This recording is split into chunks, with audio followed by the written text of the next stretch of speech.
And good evening, one and all, and welcome back to the Blue Rose Respite. You were lost and now you are found, and you're all most welcome. Thank you so much for joining me tonight, guys, as we celebrate hitting 16,000 subscribers on YouTube. And we're also celebrating hitting over 700 followers on Twitch as well. I love both of my channels, and we've hit some amazing milestones this year, so here's to you guys. Apologies for the little bit of a tech hiccup. I did something weird with my OBS when I was testing things this afternoon, so some links got broken and I had to fix them up again. So apologies for the slight delay, but hopefully we should have relatively smooth sailing now. But I hope all of you have been doing well. For those of you who don't know, yes, this is my Q&A layout. Originally my webcam thing was on the other side, and it's normally on the other side and flipped, but I decided to flip it so it makes more sense that I'm like looking at the chat while my stream's going. But how is it going, guys? Thank you so much for joining me tonight as I answer your wonderful questions, and we have a giveaway.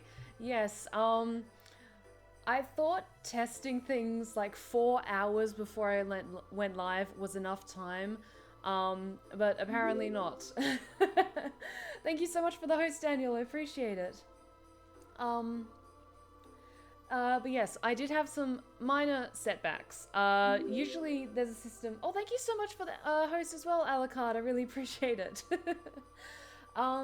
Usually, Streamlabs has a thing where you can do automated giveaways, but for some reason mine still wasn't working. We had this issue last time I tried to do a giveaway. I thought testing it like 4 hours before I went live would be enough. Apparently not. So we're still going to go through with the giveaway. I still do ask that you are a follower. Like you yourself, like Mia. Thank you so much for the follow. You are now one of my lovely Lost Tales, and you are most welcome here.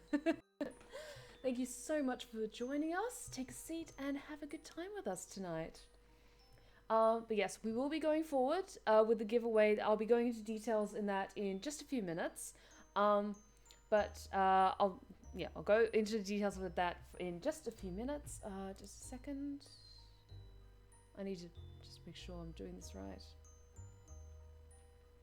Okay, so we're going to have a little bit of a warm-up, give proper thanks and everything like that to everyone, and then I'll be going into the details of the giveaway and tell you how it works.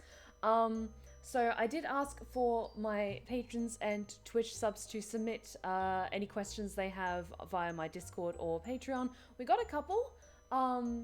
And I'll be answering those first, and then I'll move on to the other questions that you guys will ask live in the chat, and then there's also some questions that people asked on YouTube, so I'll be jumping between the two.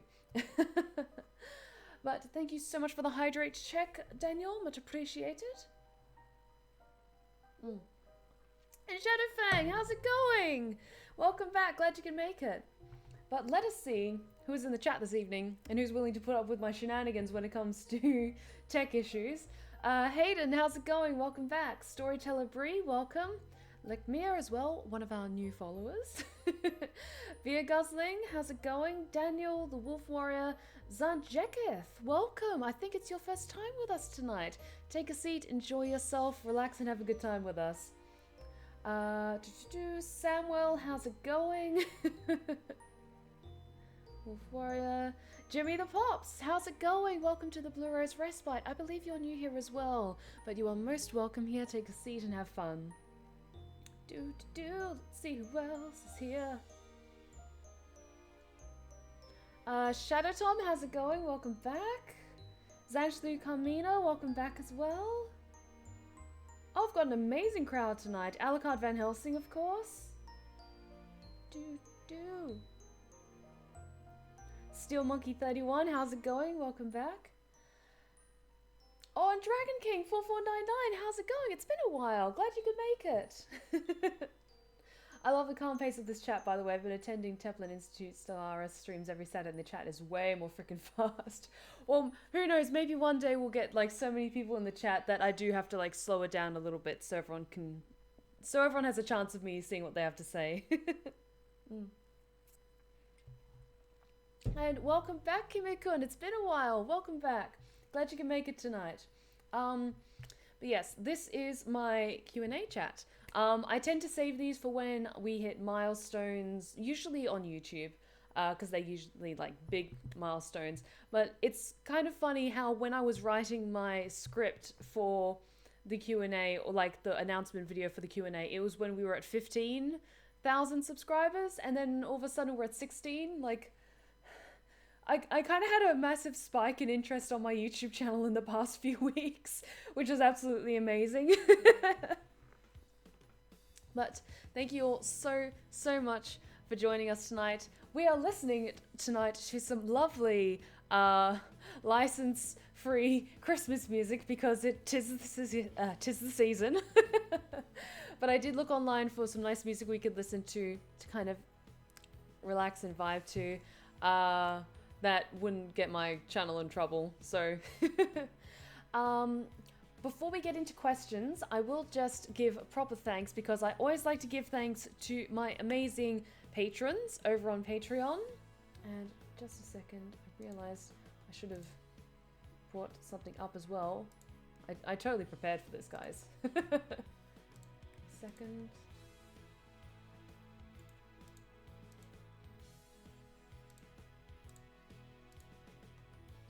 I'm so organized, you guys. You have no idea. Just a second.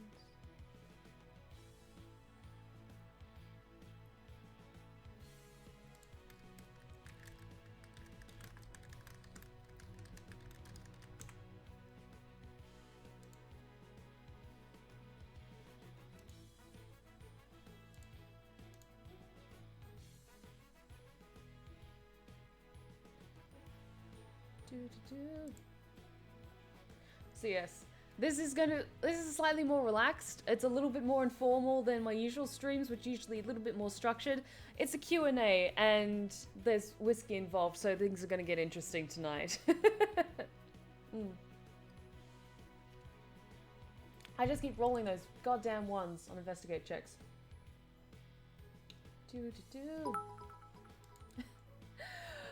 Oh my god, Kimikun! 16,000 bits for 16k subscribers. Thank you so much, dude. I really appreciate it. You're amazing. Thank you so much for your support. It really means a lot to me. And everyone, enjoy those lovely seasonal emotes. Yes, I just had to bring up an additional list because I also wanted to thank my Twitch subs as well. But before we get started with the questions tonight, I do want to thank my patrons, my Cherubim of the Archive, Hayden, Parke, and Fang, my Archangels of the Forest, Adam, Alan Smith, brianwix, Chef Alpharius, Foxtrot, Ghonnathan Bagwell, Zarubin, G2042, Awkerman, Leo, Lucky Lopez, MathewK, Michael Conroy, Nikolas Smith, Shatterhand2049, Duffy, Unholyreaper, and Zach R. They are my Archangels of the Forest, and they're absolutely amazing. And my Angels of Generosity, Christian Sørensen, apologies if I mispronounce your name, GentlemanPhilosoraptor, Zarubin, G. Jeffries, Harry Smith, Roadkill21, and Zeetheranok. Thank you so much, you amazing patrons of mine. Your support is hugely appreciated.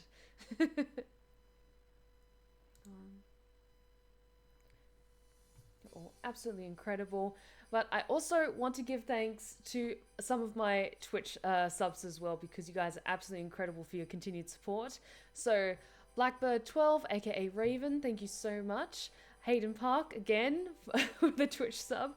Gundameister14, Chef Alpharius, Valtharis, Xenonox, Hewan, the Storyteller Bree, Seafox668, the Wolf Warrior, Scarlet Kingdom, Dragon King 4499, Technomage Grim, Deadpool72897, Mr. Creepypasta, Baron Alistair, Zoro4099, Shadow Tom, Shadowhand2049, Telin NG, Lux, Lucius Addo, Alucard Van Helsing, Mad Hatter, Deadaxe9, Zanjlu Carmina, Pugmaster 802, apologies. Pugmaster 802. David W.J. Botha, Samuel Kimikun, Comsteindroff, Captain Bear Mode, Steel Monkey 31, Valamir 28, Cody Richard, Daniel Veslanovic 02, apologies if I mispronounce your name, and Zeetheranok. Those are all of my patrons and all of my current Twitch subs as of this moment. So I wanted to give each of you guys a little bit of a shout out because your support truly means the world to me, especially after the absolute insanity that has been this year. For you guys to be able to be as incredibly generous as you are and continuing to financially support me on multiple platforms, some of you literally across multiple platforms, it really does mean the world to me, and it allows me to be able to afford stuff like this cool animated background and cute little emotes and keep me drinking whiskey and feeling those creative gears in my head. Oh, that's fantastic, Shadow Fang. Best of luck with the job interview. I really hope it goes well. Oh, you guys are amazing.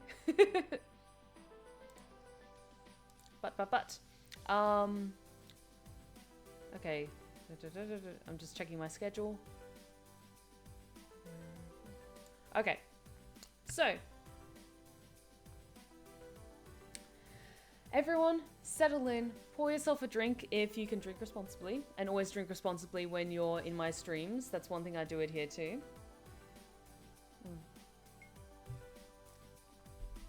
Now, we are going to get into the giveaway and what is going to happen with that. So, because Streamlabs decides to be problematic today and not work the way that it should, we essentially are going to be doing a good old-fashioned spinning circle. So, hang on just a sec.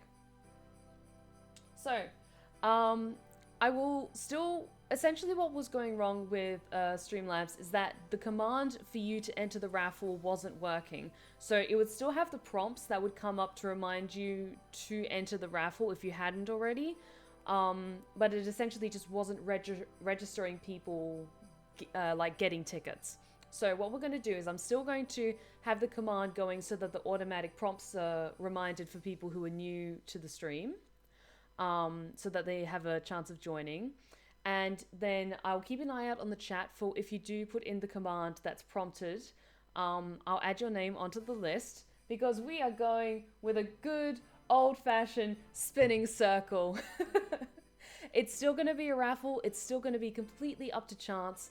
But if you are a Twitch subscriber and I notice that you have one of my roses next to your name, you will get 5 extra tickets. So essentially, your name will be put on the chance to win 6 times in total. So you'll have your normal ticket plus 5 other tickets because you're absolutely amazing and wonderful and I love you guys. So that's the way it's going to work tonight. I did think of this contingency plan in case Streamlabs wasn't working because I still wanted to do the giveaway. And in case you guys didn't know, the giveaway prize tonight is a copy of Monster Camp, a Steam key for Monster Camp. So it is a lot of fun. I have been streaming it. I had been streaming it a couple of weeks ago. It is amazingly thirsty. I assume everyone in the chat is like, it's not an 18 plus game, but it is a mature game.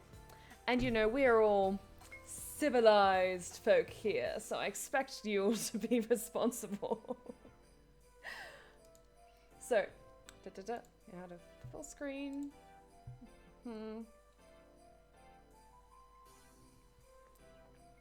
So, you're all amazing, truly amazing. But we will start. The giveaway counter will run for an hour and a half. So this stream will be roughly about 2 hours or so. With an hour and a half to collect tickets and names and stuff.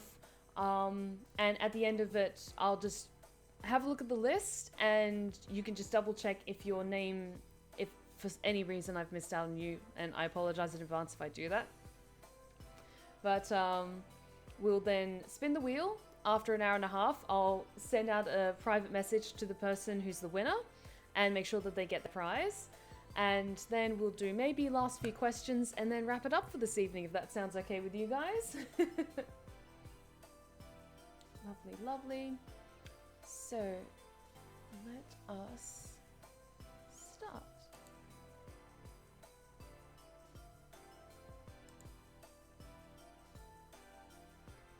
So yes, to enter the raffle, you use the command !giveaway to enter. I do regularly check the chat, and I will be checking the chat for questions. This is for questions and for this command. Already got our first few names.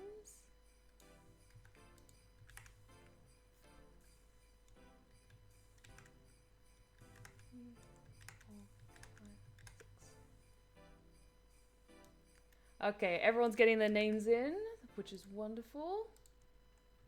1, oops, 2, 3, 4, 5, 6.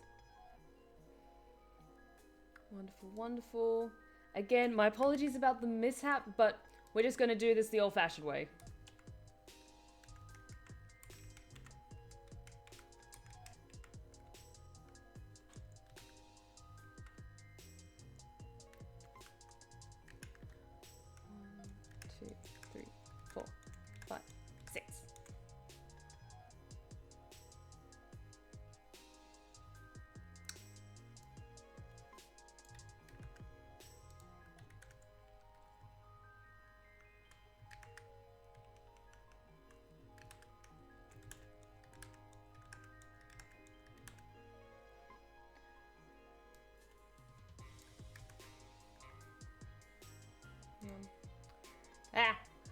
I'm trying to keep up with all you guys.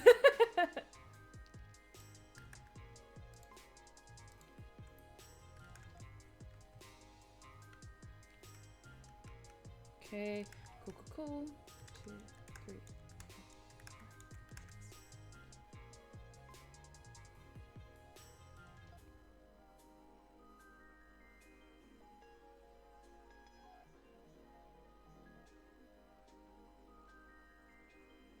Yes, Hayden, I agree. It would make it a lot easier for me to spot questions that you want to ask if you use your channel points or your ink drops to highlight your messages that are questions.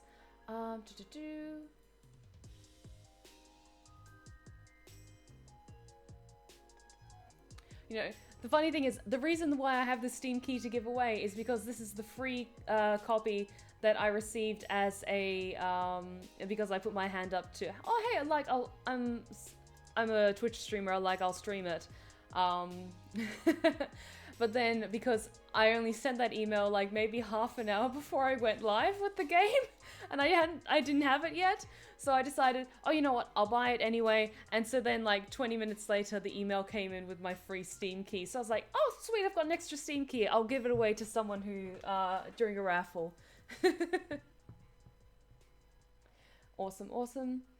But yes, I do ask that because everyone who's entered so far has been a subscriber, but I do ask that you be a follower of my Twitch channel in order to enter. Like usually with Streamlabs it moderates this, but I just ask on a system and all that. So I'm just gonna double check that.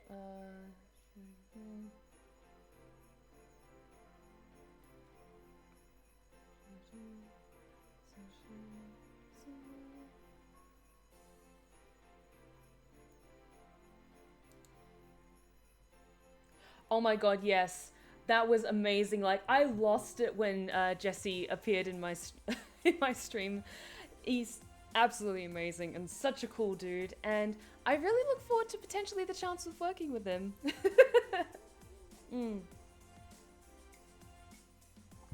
All of us collectively lost our shit.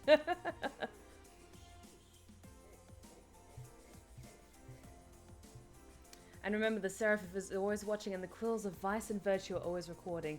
Absolutely. Absolutely. Oh, Lekmia. Good, good, good.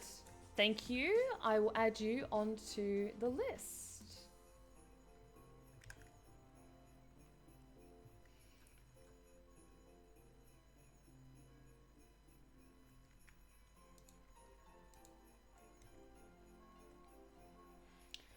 Perfect.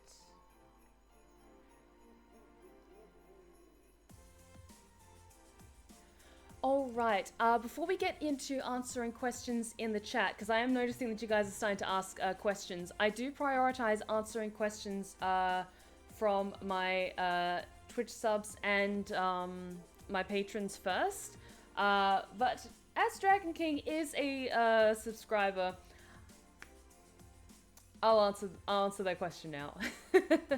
And then I'll move on to the other ones that I've got picked out that have been from patrons and Twitch subs. But I just ask that we just hold off for just a moment for me responding to questions live in the chat until after I've answered the patron and Discord questions first. But Dragon King 4499 asks, don't know if I'm using the right stock terminology, but for my first question, which of your jobs would you say pays more dividends? Your day job, your voice acting roles, or your social media presence on YouTube, Patreon, and Twitch? I will say I'm still gaining, like, I'm still trying to get towards earning a living wage, shall we say, off of Patreon, YouTube, and Twitch. At the moment, it's small bits of revenue that all come together into like a nice little pot that I can put in my savings account. Essentially, it's maybe enough to cover my bills for things like power, internet especially, water, and a good chunk of my groceries. But when it comes to covering rent, that's my day job. I will say at the moment I earn more in my day job than I do via these other smaller streams of income. Because with voice acting, it really depends on how much the project is paying me. Sometimes it's just like maybe if it's like a small role for like only a couple of lines, it's like, okay, $30 here and like $50 here. And then if it's for a more professional role, like for a full video game, it's like, okay, you get, it's $200 an hour or something like that. And you get paid, you record maybe about 20 minutes of dialogue or 20 minutes of lines. And then it's like, okay, but the base rate is like $200 an hour. And then like if it's under an hour, you still get paid $200. So it's enough to put away in savings and build up like a little nest egg of sorts. But it's not, I'm not yet earning enough as a living wage, which is what I would love to do one day with Twitch, especially because I love Twitch so much. So yeah, not at the moment. My day job definitely pays more of my bills, especially my rent, because I live in central-ish London, so you can imagine it's not exactly cheap to live here. But I would love to be able to work or make Twitch and voice acting my full-time thing. So one day I'll get there, but I'm not quite there yet. But thank you so much for your question, Dragon. Alright. Yeah, honestly, Hayden, like YouTube, for us smaller creators, YouTube it's nice. It's like a nice little fun surprise. Like if I manage to meet that quota in a month, like, okay, I get paid from YouTube this month. That's great, because I'm nowhere near the money that some of the massive names earn, who have like millions upon millions of subscribers, who get thousands upon thousands of views every time they upload. I'm nowhere near at that level yet, but but who knows? Who knows what the future holds for us? Oh, and take care, Shadow Fang. Hope you have a wonderful weekend. Alright, but let us get into the questions from my patrons and my Twitch subs. So, we do have a question from Samuel. What's your favorite role to play, like in a D&D session or stage play?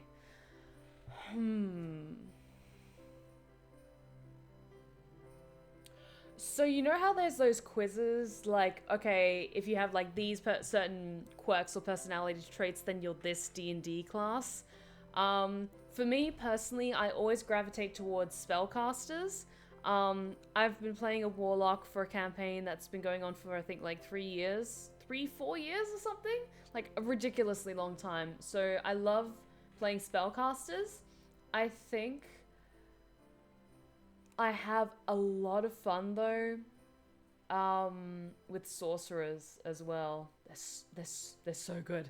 I love them so much. For me, the biggest thing that I enjoy about games like D&D is the storytelling aspect. And I think as a spellcaster, like, this is to say, this isn't a thing with, like, more melee-based classes, but with spellcasters, there's, like, a different level of mysticism to it. Like, okay, what's the source of your power? How long have you had this? How has it affected your life and your family? And do you have friends? Are they envious of you for your powers? All that kind of stuff. With a warlock, playing as a warlock, I have a really good DM where he did allow a lot of creative freedom. Hang on, I'll move my mic closer. I do have a DM who's allowed me a lot of creative freedom when it comes to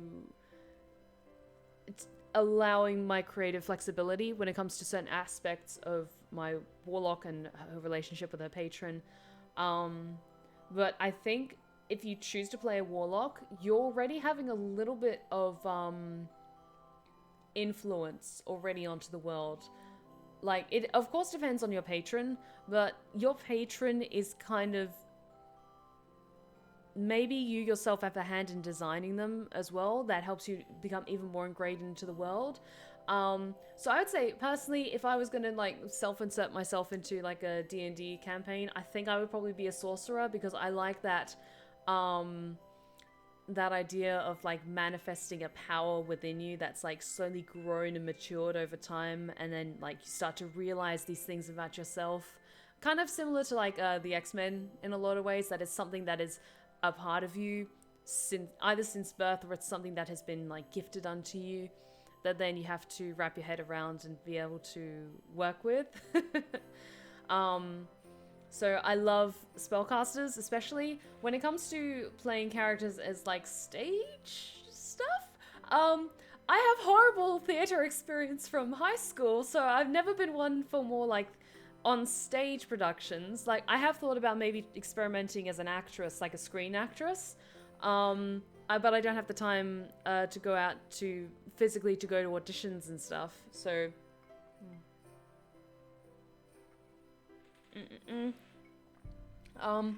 I love playing villains though. I love playing villains. Like, in case you couldn't tell from the content that I put on my YouTube channel, and, like, just even my voice, like, when I'm in casual conversation like this, my tone is all over the place, but when I really think about it and, like, put that little bit of extra effort into it, it's just so wonderfully effortless being evil, is it not?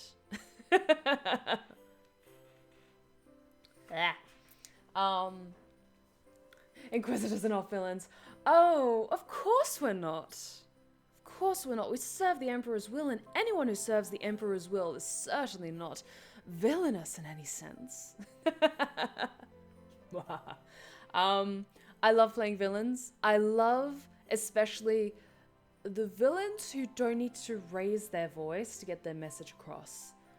Like, when I did played Inquisitive Verity Calendra for Oculus and for Oculus's special, I remember that recording session so vividly, because there was one line where it was prompted in the script, like, okay, you get quite loud with this, like, you're putting your foot down, you're being really quite aggressive with this.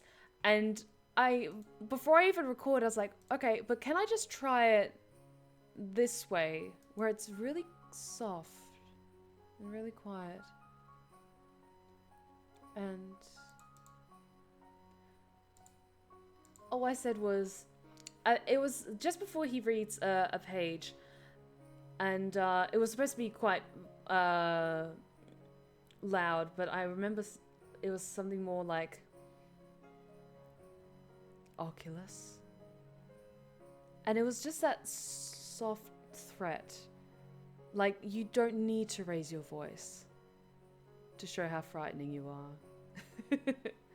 So that was a hell of a lot of fun. Oh, one thing I do also ask is, if you are also entering the raffle, it also helps if you have the channel points to do it, if you highlight your message with the raffle prompt, because then they'll really, like, catch my attention. And Oh, the Wolf for it. I'm very well aware of that song. I love that song. Sorry, I'll answer that question in more detail in a second. Also, hi Berserk Boy, how's it going? Welcome back. Take a seat, enjoy yourself, and have a good time with us. But yeah, those are probably my two. But one thing, the thing is, I get so caught up when I play games like D&D, is I would like to have a really, really strong relationship with the Dungeon Master, in that I know that I can communicate, okay, this is an idea for what I have, what my character is feeling at the moment. So say a character is not in the right state of mind, like they've seen something that's like shaken them to their core, and like really rattled them. I will like maybe send a private message to the DM if they say, okay, now roll for initiative. I might send them a message saying, my character's not in the right headspace and she's not reacting to her surroundings. Can I roll with disadvantage? I'm purposefully giving myself a setback because it makes more sense for my character to not be fully aware of her surroundings at that point in time. So I will happily take setbacks or hindrances to my character if it makes sense in a narrative sense and if it makes sense for the character's state at that point in time. Sorry, that's just my little 2 cents. I love doing that kind of stuff because I think it just makes the experience so much more immersive. And some people might say like, oh, you know, that's stupid. You're just like wasting an opportunity, or, you know, your character's only going to live 5 minutes. Like, who cares if they only live 5 minutes? They live 5 minutes that made perfect narrative sense. But yes, that is, I think, my answer to your question, Samuel. But thank you so much for your question. But the next question I have is from Scarlet Kingdom. And we only had the 2 questions submitted from patrons and Twitch subs who wanted to get their questions in early. But from Scarlet Kingdom. Out of all the characters you have made, which one makes you the happiest?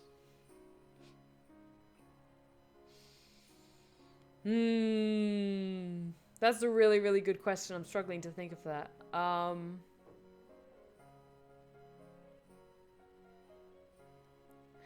don't know.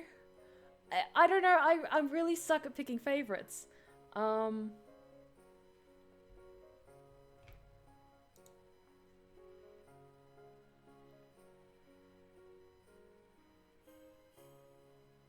Oh, thank you so much for the heads up, Hayden. I will say, because they added the questions in after I'd already gone live or towards the end of it, I'll answer those questions when I'm answering like the YouTube questions as well. But I'll get to them. Don't you worry. But I can't really pick a favorite.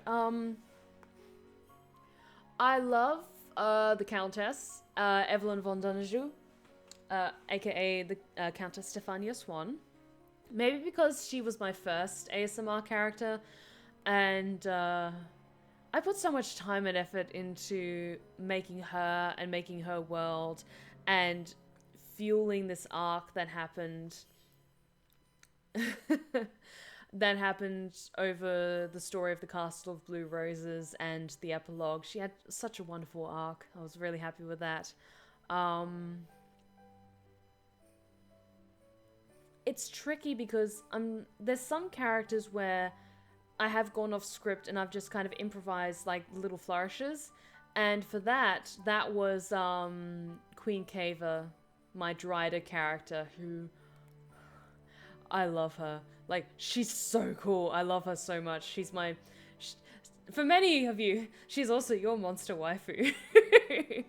But I think Evelyn, the Count... I'll call her the Countess. The Countess holds a special place in my heart because she was my first ASMR character. And I'm super proud of the Castle of Blue Roses and that particular story. I wrote the script for the first Dryder ASMR in like 2 days, which is a record for me. It was just during the heat of summer, and I think my brain was cooking. And so I just had this idea for a character, and she just kind of onto the page and she was just suddenly there. It's also because I fucking love monsters. I love monsters. I love all kinds of monsters. Monster girls, monster guys, and all kind of gender identities in between with monsters. They're all wonderful. Wonderful, wonderful. So I think those two are probably my favorite, but I also love Sayaka, my kitsune, because she is so wholesome. She is so wholesome and so sweet, and I want to give her a hug and like floof her tail so much. She's so cute. I love her. I love her too. But yes, I have to think probably my favorite characters. Which one makes me the happiest? I think the one who makes me the happiest is probably the Countess, because I was just so proud of how she grew as a character over time. But I think she, like, I'm really proud of her and I love her a lot. I love Queen Kava because of just how vividly she came to mind and how much I love playing her. But I think the one, like, if I was to meet her, for example, would make me the happiest, it'd probably be Sayaka. I love her. I love her so much. She's so fluffy and wholesome. But hopefully that answers your question, Scarlett, and thank you so very much.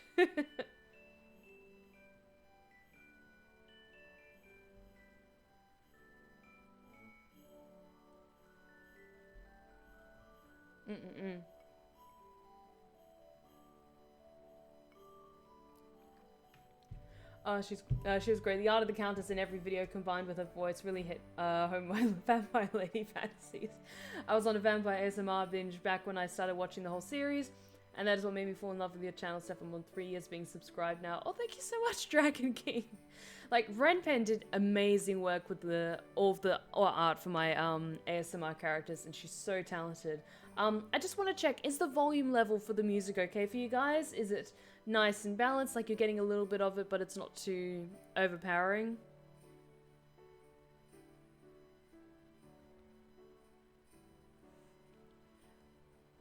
Okay, good. Good to hear. I just wanted to check.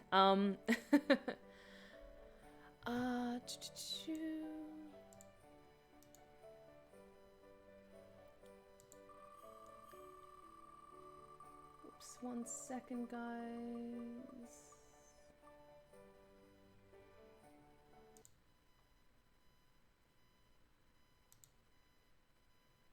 Hang on just 1 second. Sorry, there was a little bit of a slip up.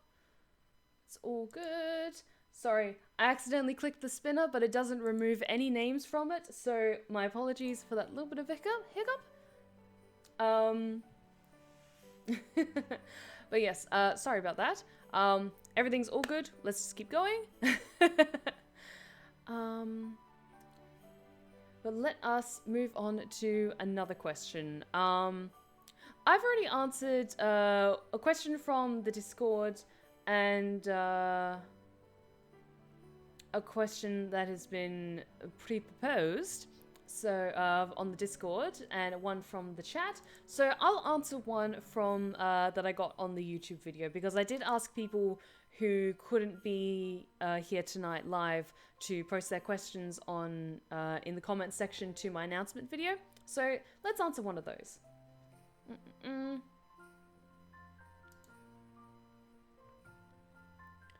So we do have our first question from the Lewis Jarvis Show. Congrats on the milestone, and I'll definitely take a look at the merch. Also, in case you guys didn't know, I do have merch now, and you can find the link to it in the description of my channel below. Or on the About page, because the layout's changed on Twitch.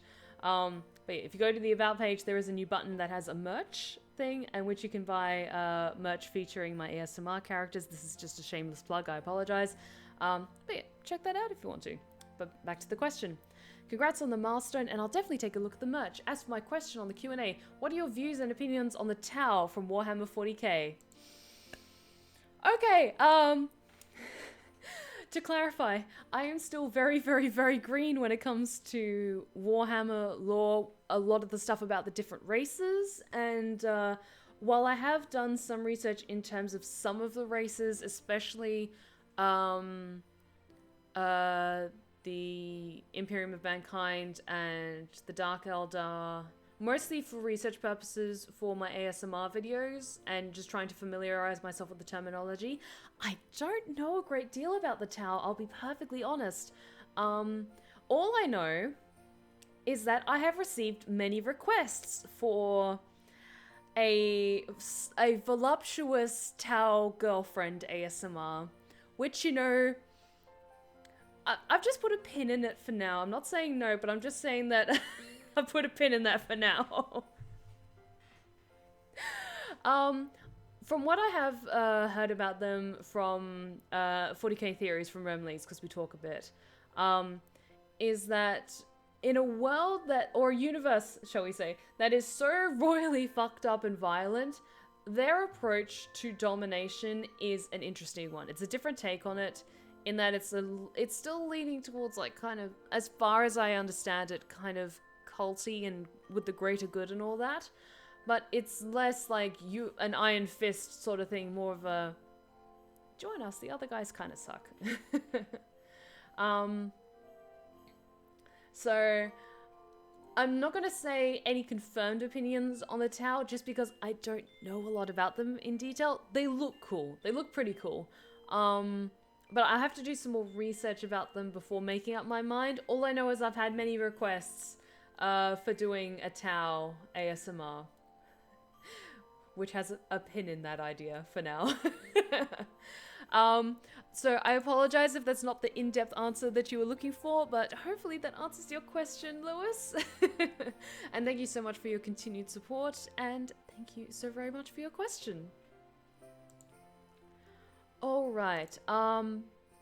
Just so I can clear it up and then I can put it to one side, I'll just quickly answer the questions. A voluptuous Tau girlfriend, oh Emperor, save my soul, voluptuousness is my greatest weakness. And it's their greatest asset. Oh, thank you for the hydrate check, Berserk Boy. And I'm sorry, Hayden, I didn't see your stretch too. Thank you for the hydrate check, Berserk Boy, and oh, thank you for the stretch check, Hayden. Apologies, I didn't see that sooner. Ooh, I needed that. Thank you.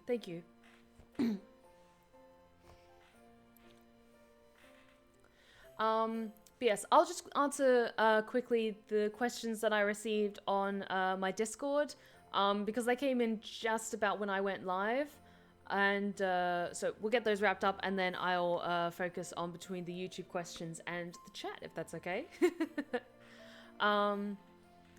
So the first question we have is from Wolf Warrior. Okay, and their question is, why is there blood dripping from the head of my avatar? And by that they mean the Seraph of Stories. In my character art for my persona, you can see that on her left side of her face, she has a wound on her temple. And so there's a trickle of blood that's running down her face, and it's like the one drop that's running down and resting on her cheek. Just call me PW. Thank you so much for joining us at the Blue Rose Respite tonight. Take a seat, enjoy yourself, and I'm sure the chat will make you feel more than welcome. So I don't want to go into too many details because it's kind of tied a little bit to her lore. But let's say her fall from grace... She smacked her head on her fall from grace, shall we say. The divine war took its toll on many, and so that's kind of a reminder of,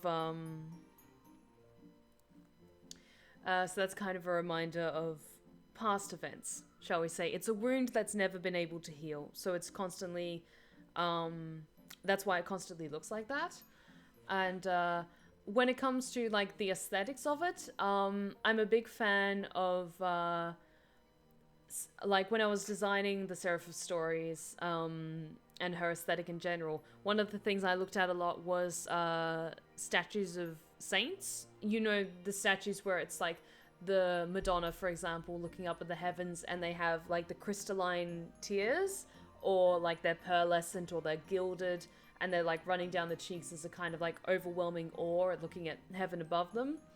But a lot of contemporary fashion aesthetics that have been taken as, from inspiration from it have done different things where it's been like black tears or tears of blood, and so that's what I kind of wanted to do, is just to have that one drop just on the cheek, with the one trickle of blood that goes over the eye and resting on the cheek.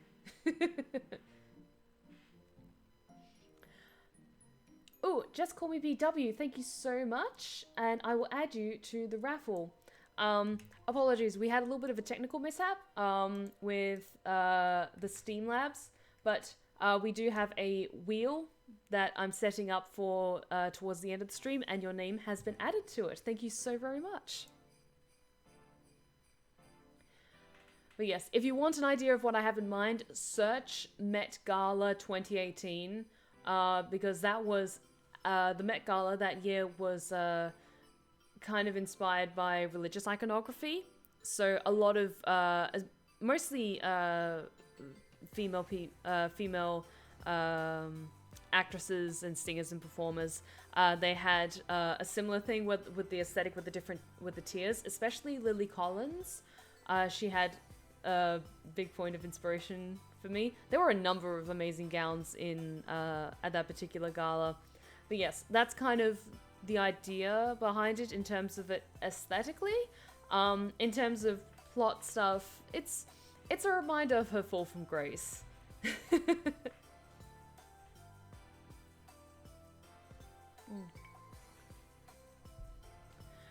Samuel, are we ever going to get a story in your avatar? An ASMR story.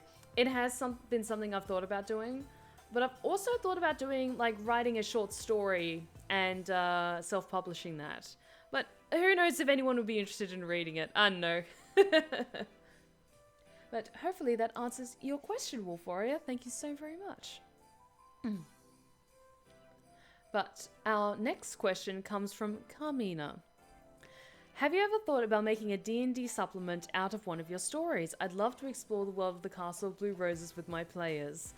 I have thought about it, but the thing is, it's one of those things that would require so much time and effort in putting into it and making sure it was balanced. The thing is, I have never DM'd a game before, and so I would want to get a bit more DM experience before trying to homebrew an entire supplement. I'm not saying no to the idea. I can't remember their name, but in the past someone did contact me to ask if they could have, or they could use the Countess as inspiration for, I think, a villain for their D&D campaign, and I was like, yeah, absolutely, do that. So if you ever want to take inspiration from my setting or from any of my characters and homebrew it into your own campaigns, please feel free to do so. So long as you credit me as a source of inspiration and you tell me about it, absolutely, go for it. I would love to see it. I would love to see it. Unfortunately, my time is just a little bit constricted at the moment. Between streaming, making YouTube stuff, my day job. Who knows, in the future, once I'm able to do Twitch and voice acting full-time, I'll have a lot more free time on my hands, and I can put more energy into investing in projects like that, but just not quite yet. Unfortunately, I don't have the time to spend on it. But if you ever want to take inspiration from any of my stuff that I've created and use it as inspiration for homebrews for your own campaigns, feel free to do so. The only thing I do ask is that you credit me accordingly and you tell me about it, because I would love to be able to, like, check it out or even share it on my social media. So yes, I would love to someday, just not quite yet. And I would like to maybe do some more world building in the setting of Velsvania, which is this, the country where the Castle of Blue Roses is set. But who knows? Who knows what the future holds? But thank you so very much for your question, Carmina, and I hope that answered it accordingly. And hey, Ball of Ham, how's it going? Welcome back.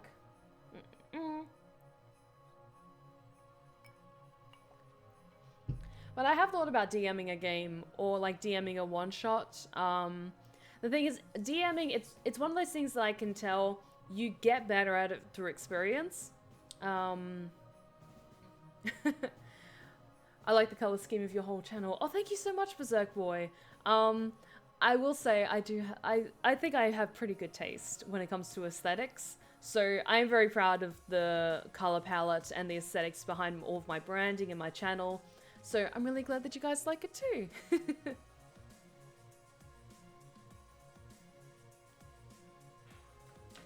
I could only imagine Dr. Sharp's series in Call of Cthulhu. Oh my god, Storyteller Brie, yes! Fuck yes! Oh my god, I would love that. I would love to homebrew stat sheets for Ovi Bahan and Vaktel, the two gods that I created for that series. Oh my god, that'd be so cool.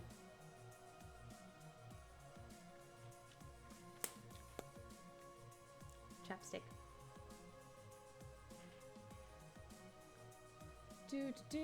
Okay, so I've answered some questions from YouTube and from Discord, and now I'll turn my attention to all of you guys in the chat. So, if you have questions that you would like to ask me, feel free to go ahead.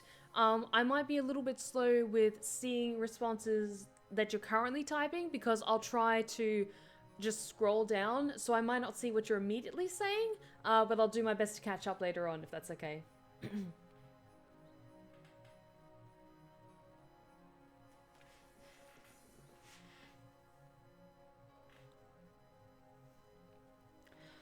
Alright. So, question from Daniel. I wanted to ask you if I could write a story that was inspired by your disappearance of Dr. Sharp. It would probably be a lot different, but I wanted to ask you first. Also, I had suggested one of my friends to watch that series. Firstly, thank you so much for recommending my series to your friend to check out. That is awesome. Thank you, I really appreciate that. If you want to write a story that is just from a point of inspiration, I would say go ahead, but I will say if you're going to use any of my pre-existing characters like Dr. Sharp, Professor Softly, or the gods, that would maybe lean more into fanfiction, which I'm totally fine with so long as you credit me accordingly, but so long as you just don't say, like, take Dr. Estelle Sharp and then publish that particular work, if that makes sense. So feel free to like write short stories and fan fiction about my characters and stuff, so long as you credit me. But if you're writing something within the intent of publishing it using my characters, that would be something I would prefer you didn't do. Just because I might one day write a short story or a collection of short stories based off of those characters. So, and as they are my creations, I am of course very protective of them. So yeah, feel free to write fan fiction to your heart's content so long as you credit me. But when it comes to stuff that you intend on publishing or monetizing, just feel free to take it as a point of inspiration, but just don't use my characters, if that makes sense. It's one of those things that I feel I shouldn't have to say, but I just wanted to clarify and have that on record in case there's any confusion down the line.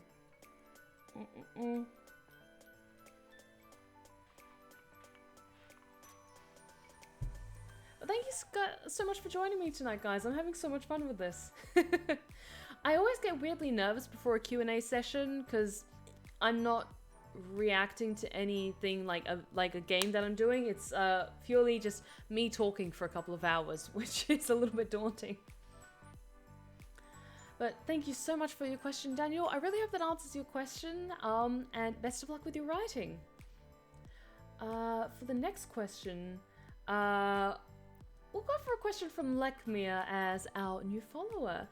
From Lekmir, will you get more of the ex-Countess in the future? If not, what was the Hunter's final decision about the Countess? Also, cheers for 1 year anniversary since the prologue. Oh, thank you so much, Lekmir.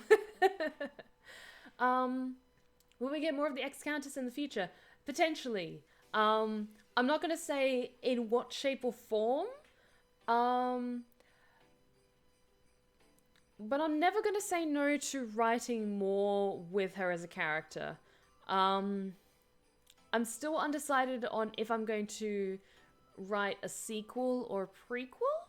But I'm very, very happy with how the epilogue ended. And so I felt that that was a nice conclusion to it. Because the thing about the epilogue is I left it ambiguous for a reason. I wanted to leave it ambiguous because ASMR is a very intimate thing. Because you yourself are a part of it. You are the listener character, you are the hunter. So I didn't want to have a concrete conclusion to that, which is why I'm so hesitant to write a sequel. Because I wanted to leave it on a slightly vague note and leave it up to your interpretation on how it goes. Because some people might be like, okay, they have their wonderful reunion, but she still did these horrible things. So of course they open the drapes and, you know, she turns to dust. But I have a feeling a lot of you would be more like, oh, you know, she tried to make amends. She's trying to be the best, be better. So of course, like, we worked things out. But I wanted to leave that up to the listener's interpretation in a lot of ways. So hopefully that answers your question, like Mia, and thank you so very much for your question. Are you worried about some of the questions you can get? Not really. If anyone asked me a question that was made me uncomfortable, I would just politely choose to ignore it, or just gently say, "Hey, I'm not comfortable giving out that information." I think it's just nervous jitters a lot of people get before they stream live on the internet.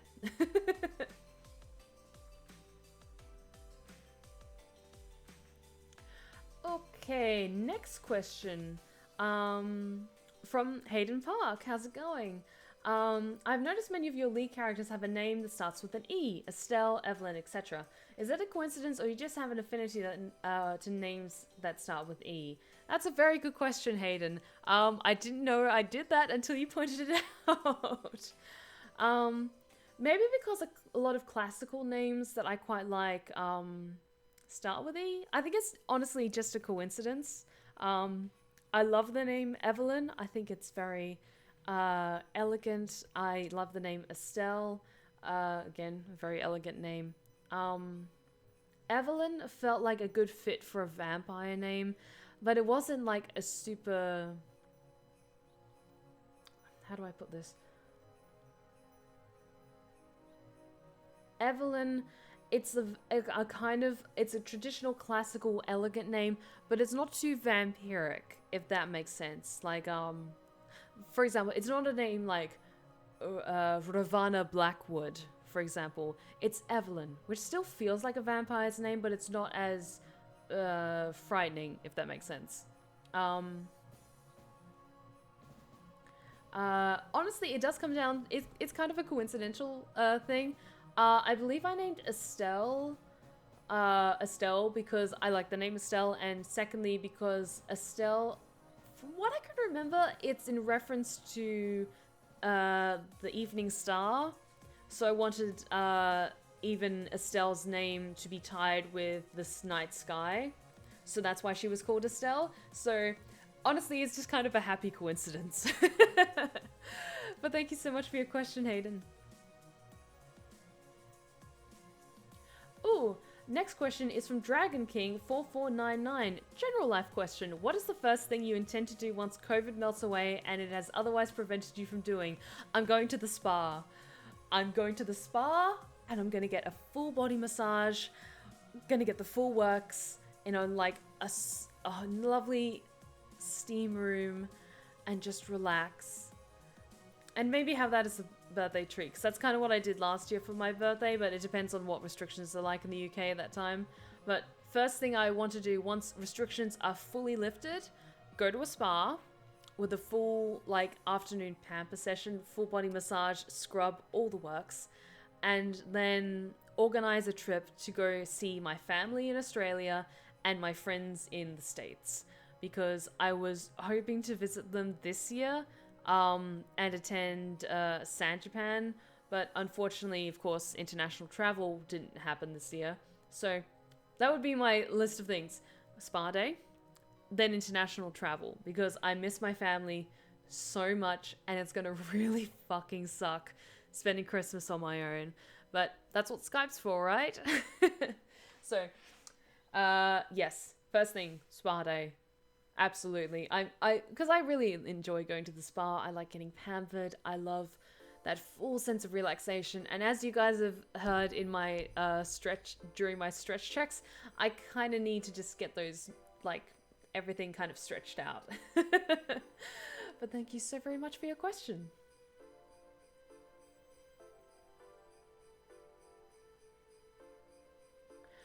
Can I recommend you Fire Emblem for Genealogy of the Holy War? There's a lot of influence of Norse and Irish mythology, and a good helping of medieval politics and prophecies and killing evil dragons. Ooh, awesome suggestion, Berserk Boy, and I have to check it out. I've never actually played any of the Fire Emblem games. I tend to suck at strategy games, which is why I'm so hesitant to play Warhammer games. But I would definitely like to check that out, especially if it's got inspiration from Norse and Irish mythology, and I have to check it out. Thank you so much for the recommendation.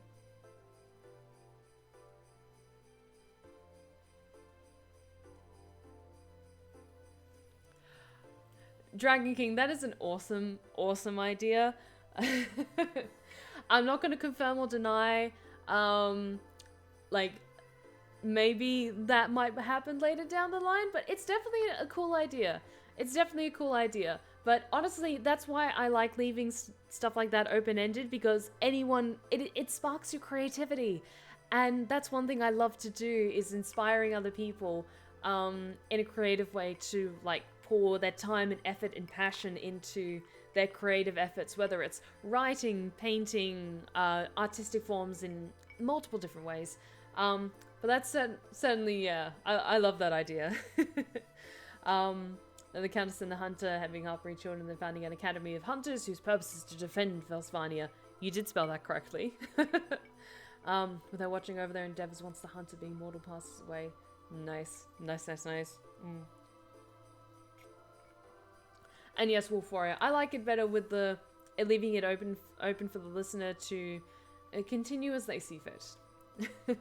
Which is why I like the epilogue standing as, like, the final endpoint for that particular series, but I'm not crossing out the potential to do more with her as a character. I'm just not quite sure what's left to say, if that makes sense. But I have ideas. I have ideas for stuff, but nothing quite solid just yet. Let's see.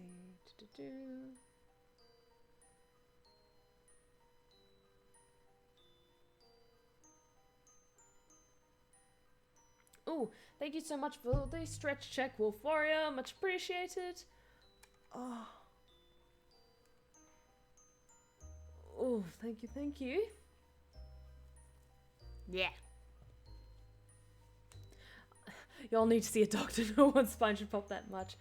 I don't know, maybe it's just because, like, I work out a fair amount as well. Like, nowhere near as much as, say, Autumn Ivy does, but maybe it's kind of tied to that. Like, I just get, like, those weird, like, air bubbles. Like, it doesn't hurt in any way, shape, or form. I think definitely if I pop something and it hurt, then I would definitely go see a doctor about it. But I'm okay. I'm okay for now. But let us see who else has questions. Okay, from the Storyteller Bree. If you were sired in Vampire the Masquerade, what clan would you like to be in? That's a really good question.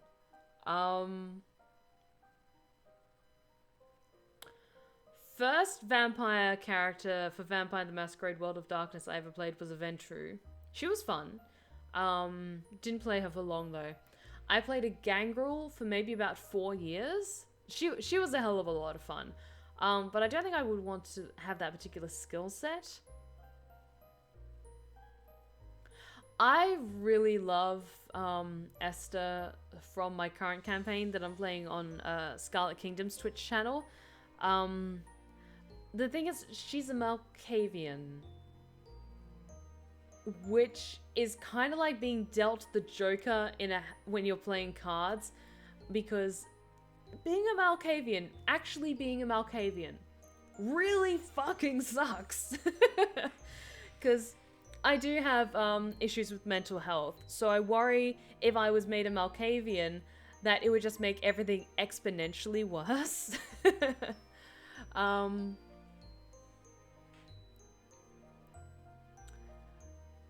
But I don't know. Because the thing is, I also read the new Vampire the Masquerade 5th edition companion that came out. And I'm not going to lie, I have always wanted to play a Tzimisce character. For those of you who don't play Vampire the Masquerade, Tzimisce are like the vampire clan that is said that Dracula was a part of. So they're very much about domineering and ownership and owning as much as they can. But the thing is about the Tzimisce is that they can also do flesh crafting. So they can manipulate like bones and organs and skin and muscle. So you get these Tzimisce that have like super, like they have ribs removed, so they've got like super small waists, or they have like multiple eyes and like massive teeth, and they make these abhorrent creations where it's just like a fucking like Resident Evil horror show. It makes Resident Evil look like Dora the Explorer to what a Tzimisce can do. So Tzimisces are really fucking cool. The thing is, I don't know if I would have the cruelty in me to do that to other people or use those skills to the best of my ability. I think honestly, I would probably be a Toreador. I'd probably be a Toreador because the thing is, I'm still getting comfortable with like having people look at me like being showy and grandiose and all that. It's a lot easier when you just have like this little webcam in front of you. But being in public spaces and being like having eyes on me is something I'm still trying to get used to and feel comfortable with.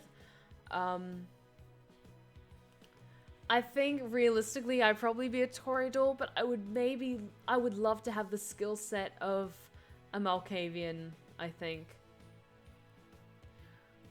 Like, this is like assuming that I'm in the actual world of darkness where everything is awful. It's nowhere near as bad as like the 40k like Warhammer universe or anything like that, but it still really sucks. It really sucks to live in that universe.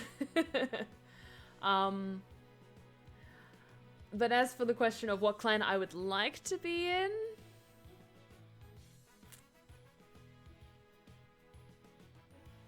I can't decide.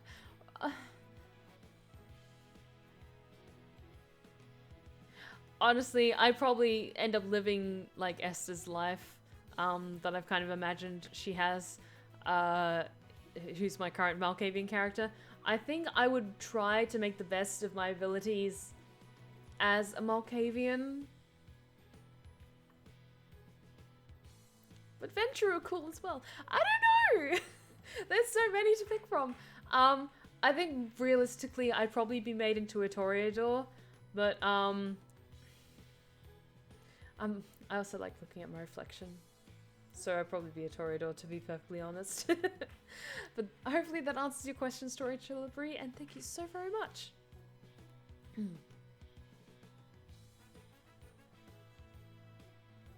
And Dragon King, I would love to visit Michigan one day. Like, I would love to do a tour around the states in general and check, like, all those beautiful landmarks out one day.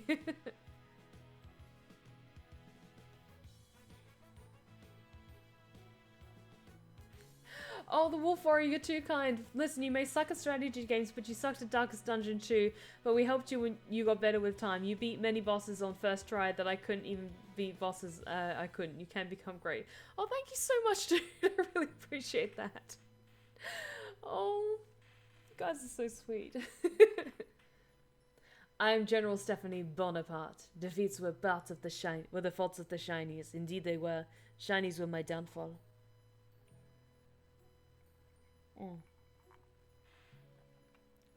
And yes, Wolf Warrior, I don't choose my clan chooses me. Like, I might be sought out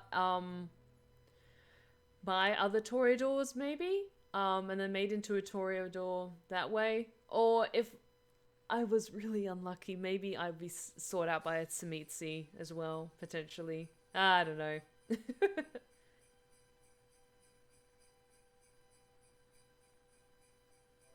Do.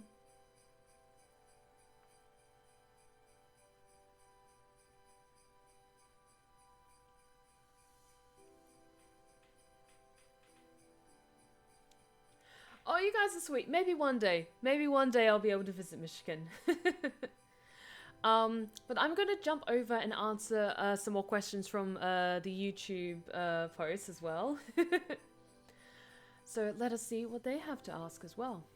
But for that, I need more whiskey. Thankfully, I brought it with me. Because I just like feeling a little bit more relaxed when I'm answering questions. And I am fully aware that I tend to go a little bit off tangent when I'm answering questions, but I like giving you guys your money's worth and giving as much detail as I feel comfortable sharing. But the next question that was posted in the YouTube comments was from Desty. I subscribed not too long ago and glad I did. Amazing quality channel, congrats. Thank you so much. I will try to go to the stream, but in case I can't go, I want to be sure I posted my question. In some days, the epilogue of the Castle Blue Roses will have 1 year since its posting. Will you continue the series? Please. And if you do, will there be an epilogue part 2 or a second season? It's just too sad to know that even if Evelyn stayed with the hunter, she will die of old age sooner or later, and she'll be alone once again, but this time the loneliness will last forever. Thank you so much for your question, Desty. It's one of those things where personally, I'm very happy with the way the epilogue ended. I kind of already answered this previously. I'm very happy with the way the epilogue ended, but I'm open to doing more with the character. So I wanted to leave it open to the listener's interpretation as to what happened. So if you want to imagine a future where the two of them were happy and she built something on her own, then feel free to. Like, I do have ideas for stuff, but nothing concrete just yet. But as for sequels, I'm hesitant to write a sequel, like a full multi-chapter sequel. You might see her again in the future pop up as a cameo, but nothing in terms of the full scope that the Castle Blue Roses had. I'm not saying that this is the last you've seen of her, but I probably won't write another super long series like I did with the Castle Blue Roses with her as like the main focus character, if that makes sense. But thank you so much for your question, Desty, and thank you so much for your amazing support.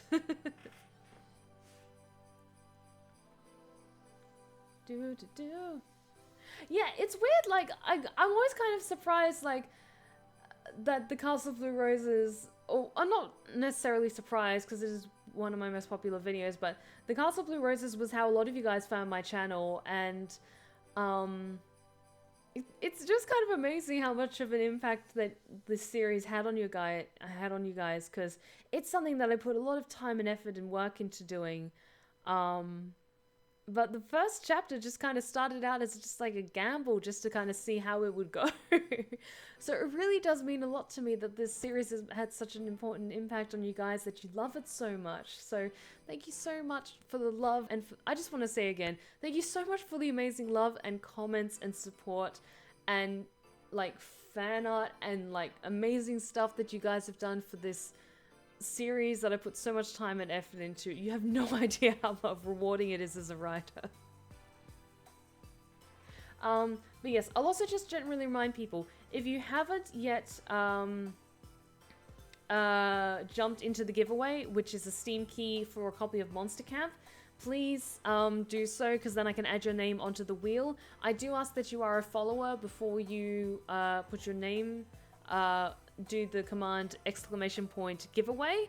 I do ask that you're a follower before joining, and if you are a subscriber, you will get 5 extra bonus tickets as well. Yes, Shadow Tom, you've already entered. I have your name right here on the list, so that's all good.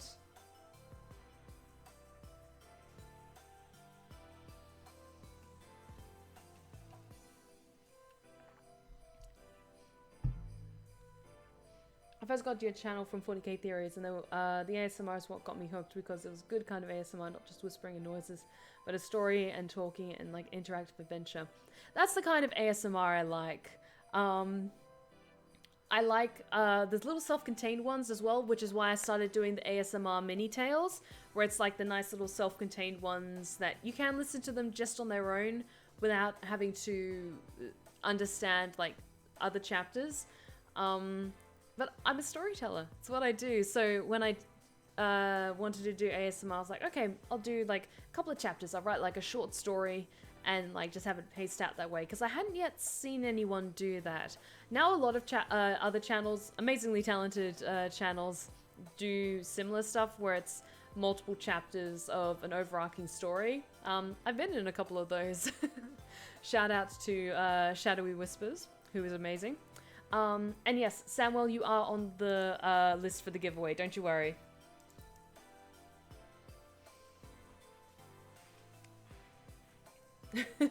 Closing on or just over 5 years since I subscribed. I think, damn, it's a wild half-decade. Oh, Hayden, it's been insane on my YouTube channel, because I remember back when I started like posting ASMR. I think I've only been posting ASMR for maybe the past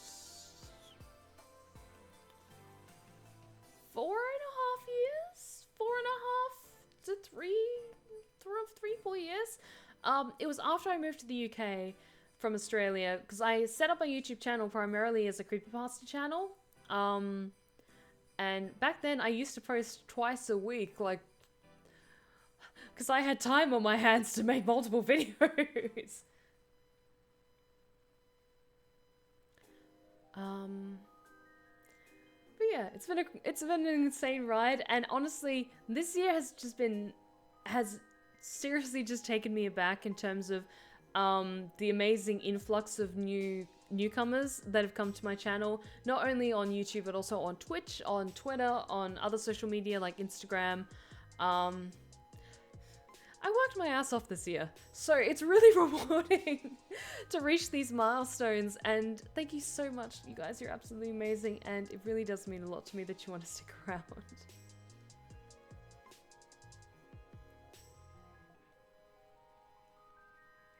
Hey Steph, I just got a YouTube notification that gave me another question to ask. Have I ever heard of SCP-4666? Honestly, I'm not hugely familiar with a lot of SCP designations. I know it is kind of tied to... It's kind of like a cousin to creepypastas in a way. In that sense, it's like online horror storytelling. Honestly, I don't know a great deal about the SCP Foundation and the different SCPs in particular. Some of them are really fucking cool though. I have thought about doing SCP stuff on my channel, but the thing is, I only do creepypastas or horror stories once a month, to kind of keep that consistent spread across my channel. So I'm not hugely familiar with that one, but feel free to tell me more about it. That's honestly why I have like the chat log as part of the stream itself. Just because this is my Q&A streams, I'm referring to stuff, so there's a lot of stuff that I overlook or I kind of summarize in order to keep things moving. So all of you lovely people who are not currently watching this live can then like keep track of how things are going in the chat as well.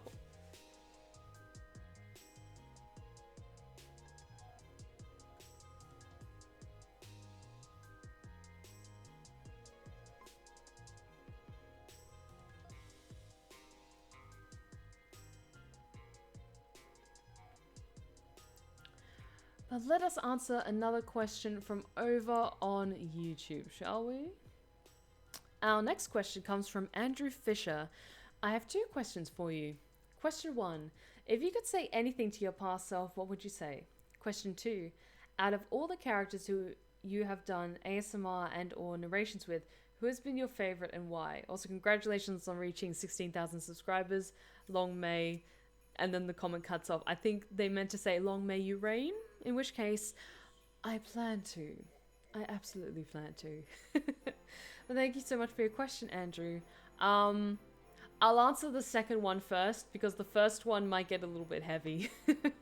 So, second one, out of all the questions you've done ASMR and or narrations with, who has been your favorites and why? I think I have to tie this back to Scarlett's question about who makes me happiest. Evelyn, the Countess, always holds a special place in my heart. I love her so very much. Just her arc and writing for her was absolutely wonderful. She's a character that just feels so much larger than life, and I love her so much. And hey, Shiny Lamp, how's it going?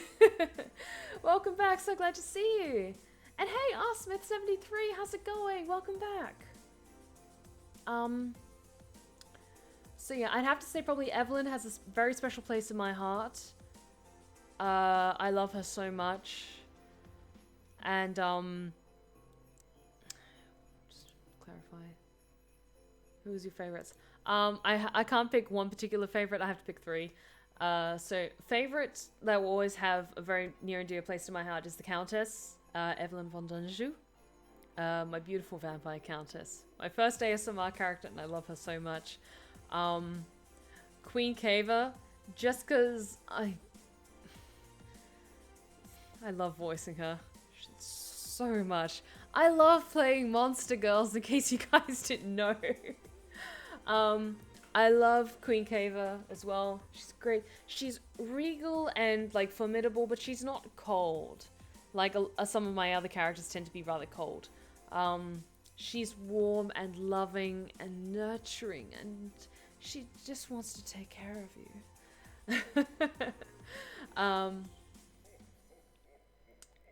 And Sayaka, because of the floof, and she's so floof. But yeah, those are probably, because I can't pick one favorite, I have to pick three. So those are probably my three favorites. And as for your first question, if you could say anything to your past self, what would you say? Give me a second.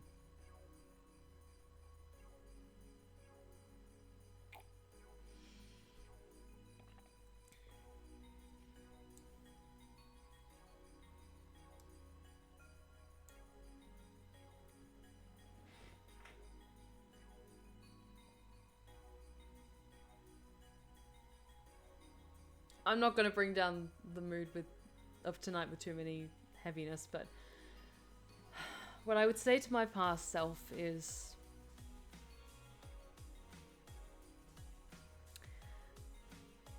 it's going to be okay. And it's not your fault.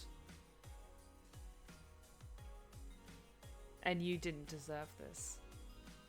But things will get better.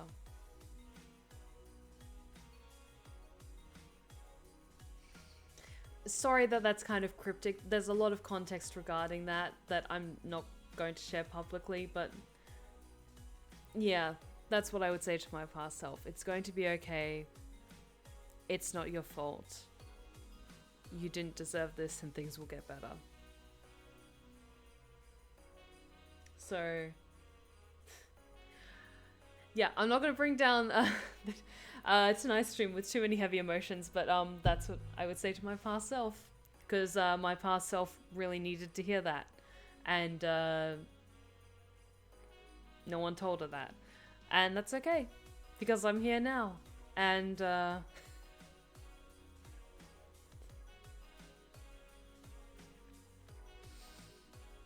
not gonna get emotional. I'm not gonna get emotional. But thank you so very much for your question, Andrew. Okay, I've answered some questions from YouTube. I'm gonna focus back on the chat and not get too emotional. Let's see. And we have stretch checks and hydro checks from Tiny Lab, so I'll do hydro checks.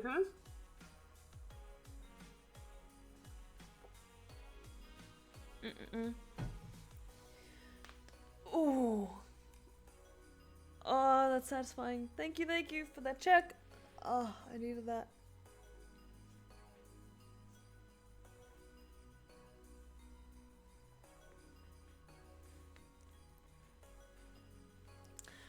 Thank you, much appreciated. But I'll answer some more questions from the lovely chat, shall I? The next question comes from Kimikun417. Who is someone you want to collaborate with on a project? There was someone I really wanted to collaborate with, and I sent them multiple DMs asking them, hey, do you want to voice this character? It was back when I was casting characters for The Disappearance of Dr. Sharp. Never got back to me. But that's okay. Still makes great content and I enjoy it. I'm not going to name them. Just because I don't want people like messaging them or anything. There was one person I really wanted to collaborate with. They primarily made anime ASMRs. There's a number of people who make anime character ASMRs out there, so don't go asking random people. But yeah, they just never got back to me, but I really wanted to work with them. But that's all good.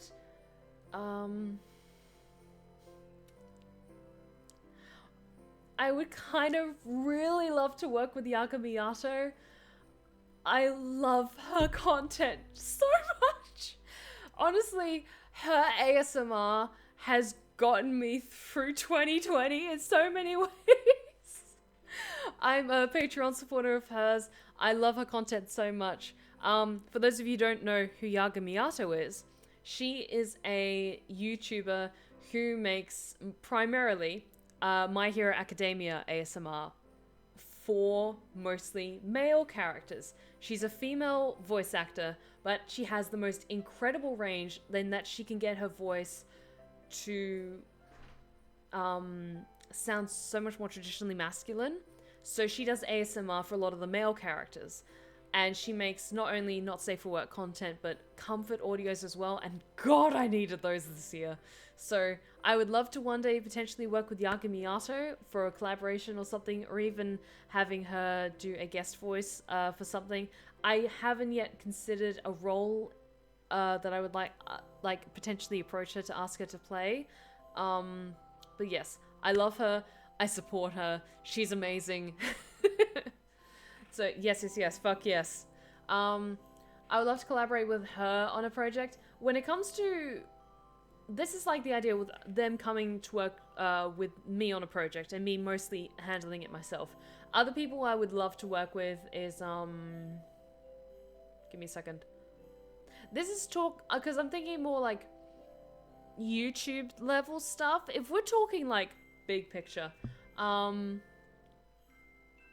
people I would love to work with or collaborate on a project with, like, if we're talking bigger scope, it's a dream of mine, to be honest. I would love to be a guest star on LA by Night, which is the Twitch stream, the campaign that's run by Jason Carl for Vampire the Masquerade, which features amazing people. It's a dream of mine to be a guest star on that series because I love Vampire the Masquerade so much. Jason Carl is a master storyteller for that setting, unlike any I've ever seen, and I would be absolutely honored to either collaborate with him or be on the show or have any chance of working with him at some point. So yes to that. But yeah, those are probably some of the big two. Of course, I would love to say, yeah, I'd love to be a guest on Critical Role. But that is a, like, who knows? I'm just throwing it out there into the universe. Maybe one day. Maybe one day. But yes, there are many amazingly talented individuals I would be honored to work with. They're just the ones that come to mind at the moment. But thank you so very much for your question, Kimikun. Zanch Carmina, are there any games not out yet that you're looking forward to and would love to stream? Vampire the Masquerade Bloodlines 2. I am waiting for that game to come out. I am so excited for that game. Because Vampire the Masquerade Bloodlines is my favorite game. The storytelling, the writing, the voice acting, it's buggy as all hell, and it is a broken game. And the graphics are a little rough. They're really rough. But you guys, I really love that game. So yeah, without a second thought, Vampire the Masquerade Bloodlines 2. I've been waiting for a game to come out, a sequel to that game to come out for so long, and I pre-ordered it because I have faith in it. I'm now watching people who pre-ordered Cyberpunk 2077 with just like a nervous twinge, but you know what? I've still played the hell out of Vampire the Masquerade Bloodlines, even though it is buggy as fuck and broken as fuck. So, you know what? I'm gonna be hyped as fuck for Vampire the Masquerade Bloodlines 2 when that eventually drops. But Yes. So without a second thought, that one, absolutely. But thank you so much for your question. Mm.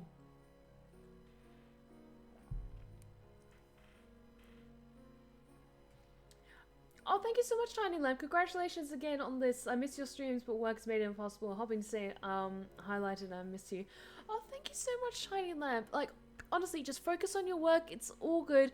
Most of my streams go up on VOD on my YouTube anyway, but once you're able to join us live again like you are tonight, just dropping in, it really does mean the world to me. So thank you so very much, and thank you so much for dropping by to say hi. Sorry, I kind of have the chat a little bit of a backlog at the moment, so I can catch up with people's questions, but thank you so much, guys. But question from Samuel56. What is one type of voice or character you have the most trouble with? Very good question. Sometimes I find, and I think it stems from my social anxiety. Sometimes I have trouble when it comes to loud characters, in terms of actually like being loud. That's not usually a thing with ASMR stuff, but it's more of a voice acting thing. Like, if you saw the demo, the visual reel that I posted today, actually, the first thing that is on that reel is for Samina the Ruthless, and that was a role where I had to get very, very loud and actually, like, shout into the microphone. It's tricky, because I'm so used to staying, like, quiet and polite and, you know, poised and all that. So, breaking out of your shell and shouting is something I still kind of struggle with, but at the same time, it's hugely cathartic. One type of voice or character I'm most trouble with. Sometimes I struggle when I'm narrating a story and I know the character is presenting as masculine, so I try to lower my voice a little bit more and push my larynx down. But I worry then if I'm becoming across as too, am I forcing the voice too much? And then, like, as a listener, we've all had those moments where we kind of like the voice doesn't sit right, and then it kind of takes you out of the story, which is something I really never want to happen. So that is something that I kind of struggle with, is finding a comfortable voice when it comes to narrating a character that I know is masculine or male presenting, or identifies as male. Then I just find it tricky to kind of just pinpoint that, like, or find like a comfortable voice for that. But that's all that comes to mind at the moment. I know you said what's one type of character, but I gave you a couple. So hopefully that answers your question, Samuel. Thank you so very much. I am steadily catching up with the chat. I'm sorry that I'm a little bit behind.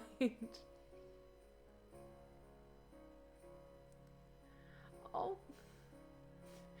I'm also just catching up to the point where you guys gave me hugs after I got really sad for a moment. Thank you so much, guys.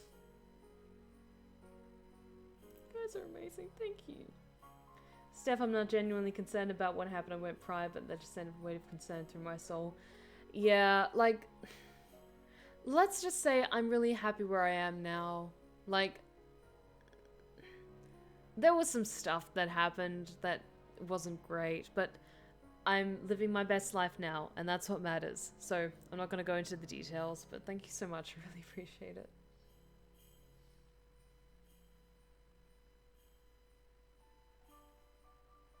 Oh, Steel Monkey 31, random silly food question. When I make a cheese ball on the 28th, should I use panko breadcrumbs? I personally like panko breadcrumbs a bit more than regular breadcrumbs, because they've got more of a texture to them, and they're flakier. And I think they're also lighter than regular breadcrumbs, so I recommend maybe trying with panko breadcrumbs for something a little bit different. Because regular breadcrumbs that you can buy in like a packet, they tend to be all the same, like, size in terms of granular density. But thank you so much for the host, David. I really appreciate it. So yeah, I recommend maybe experimenting with panko breadcrumbs.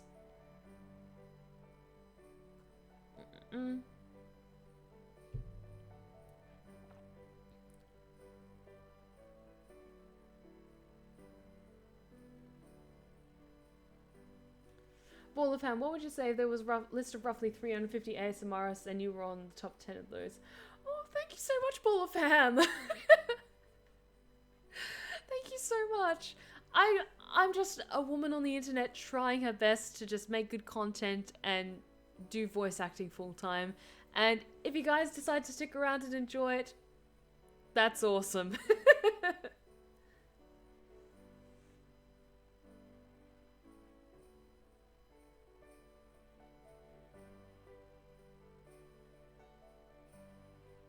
Okay, I'll answer these last two questions from Hayden and Kimikun, and then I'll do one more from the YouTube comments. But from Hayden Parke, on a scale of 1 to, oh my god, it's March 27th, better get here quick. How excited are you for the new for My Hero Academia Season 5? I've been reading the manga, and I've been aggressively refreshing the page for when news updates are coming through. So yeah, I've been reading the manga translations, and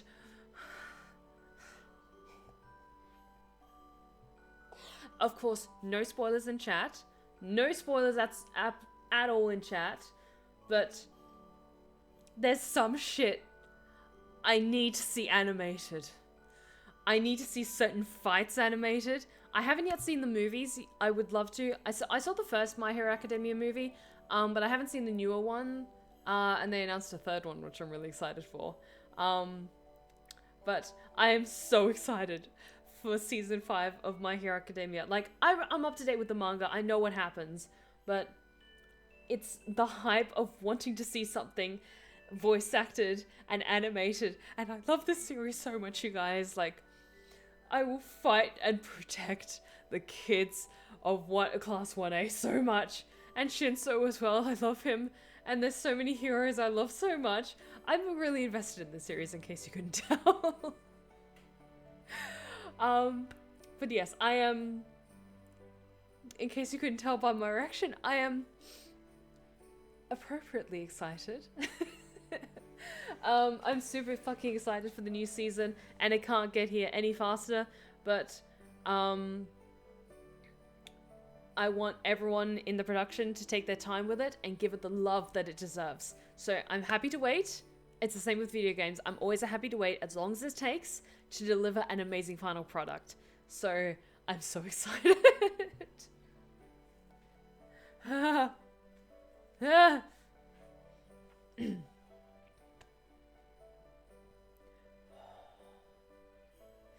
Next question. Hopefully that answers your question, Hayden.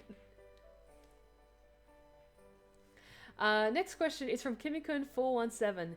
If you could have any person throughout history be a dungeon master for a D&D game, who would it be?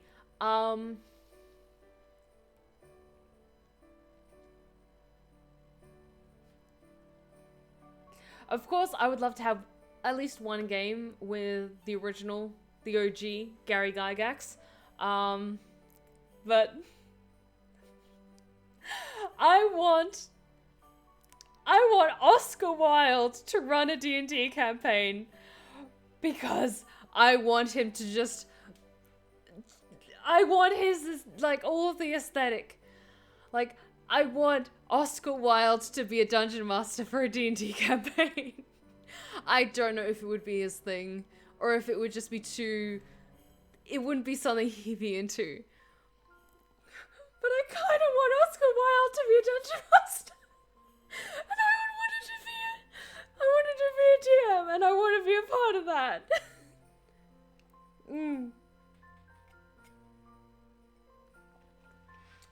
It would be like 90% tiefling characters, and all of them would just be amazing. All of them, and the aesthetic. The outfits would be described in meticulous detail, and I would be okay with it. The meticulous detail of the settings, and the gentle poetry as he sets the scene. But I would love a, now you've got my brain working. I want a game, with, either Oscar Wilde as the Dungeon Master or Mary Shelley as the Dungeon Master, which would also be fucking amazing. I want Mary Shelley to run a, Ravenloft campaign. I want Mary Shelley to run a Ravenloft campaign, and Oscar Wilde to run his own homebrew D&D campaign full of tieflings, and all of them are fabulous. So, before I get too far down this rabbit hole, yes, that is my answer. Definitely a game with the OG Gary Gygax, but I would want also to experience a game with Oscar Wilde as a dungeon master for a homebrew campaign and Mary Shelley for a Ravenloft campaign, or her own homebrew campaign, because she is amazing and I adore her. So hopefully that answers your question, Kimiko. Do. Hey, it's all good, David. Thank you so much for joining us. Sorry if I'm a little bit late with getting to your response, but I'm steadily going through the chat trying to keep up with people's questions. So thank you so much for joining us.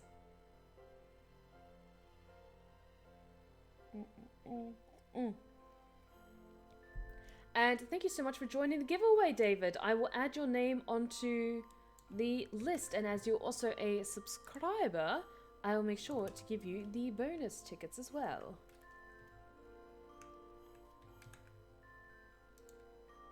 Give me a second.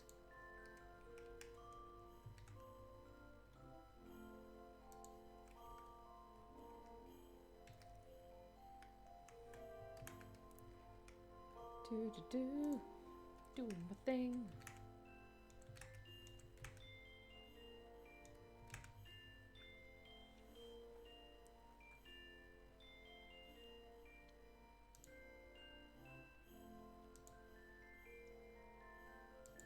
Perfect.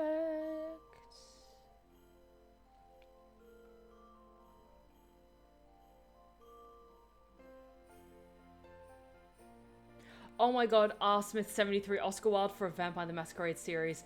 Yes, oh my god, I would love that.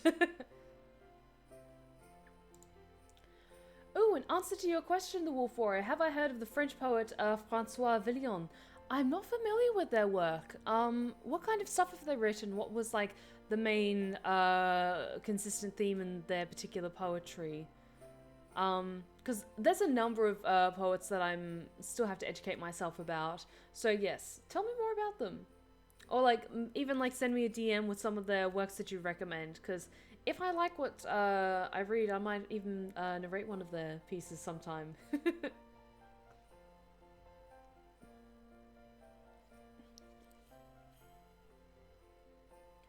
Alright, from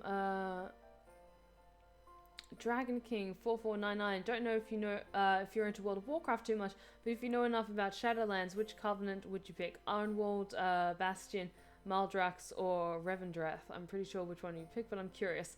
I used to play World of Warcraft. I was playing as solo, so honestly, a lot of the names are sadly going over my head.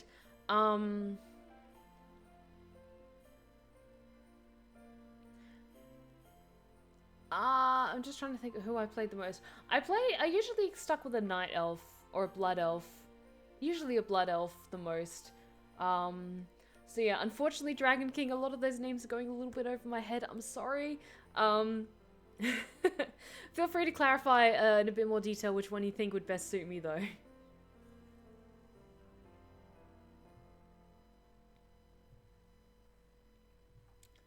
For clarification, for those of you who are unfamiliar with who Oscar Wilde is, he is a he was a poet and a writer. Oh, thank you so much, Kimiko, for the 300 bits. Got to go. Congratulations on 16k, and I'll see you on the Discord. Oh, thank you so much. You're absolutely incredible. Thank you so much for your questions tonight, and have a wonderful, wonderful weekend, and take care, okay? Thank you so much for your continued support.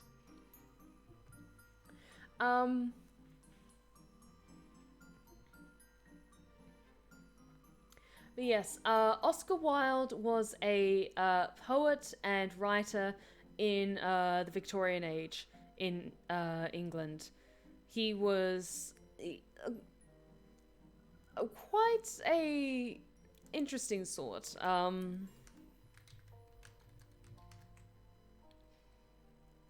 Just a second. Because I just...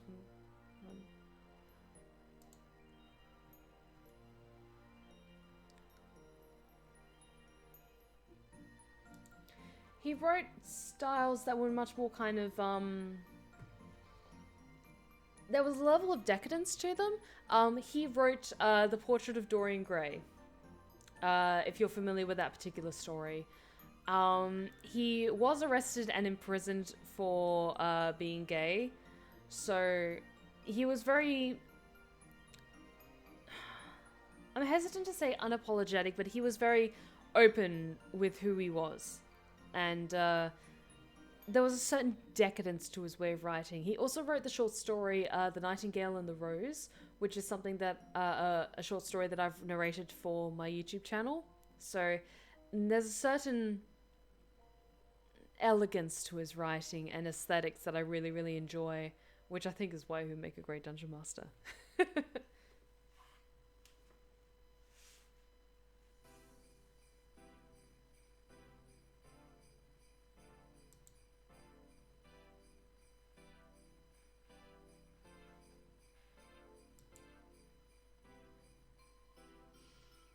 Yes, I'm just going to... Oops, why did that close? Hang on. Don't know why that closed for a second. But,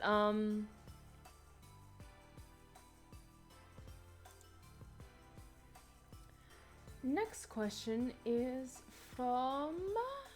I'm just going to double check that I didn't miss out on anyone. I'm not familiar with Awkerman and his world. Might be of interest to you if you want to be D&D 5e base play setting. Would be interested in running for people who do RP as a job and passion.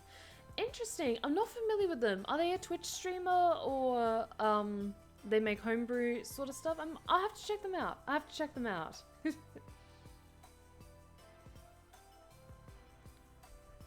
But your question, the Storyteller Brie, thoughts on VTubers? They're awesome. Honestly, I haven't really familiarized myself with the world of VTubers. In some regards, I think it may take away a level of immediate interaction between yourselves, the audience, and me as the streamer. So, but in the same way, I get it. Like, I have the Seraph of Stories, I have my persona, who is essentially my persona when I'm narrating stories. It's who you imagine is narrating these great works of lore to you as you're listening to them. Because I do tend to adopt that particular manner of speech when I narrate stories. So, it's just a persona for streaming. Is kind of how I see it. But it's much more interactive and flexible, shall we say. I haven't really watched a lot of VTuber streams, if any, but they look cool. They look really fucking cool, and I have to check some out sometime.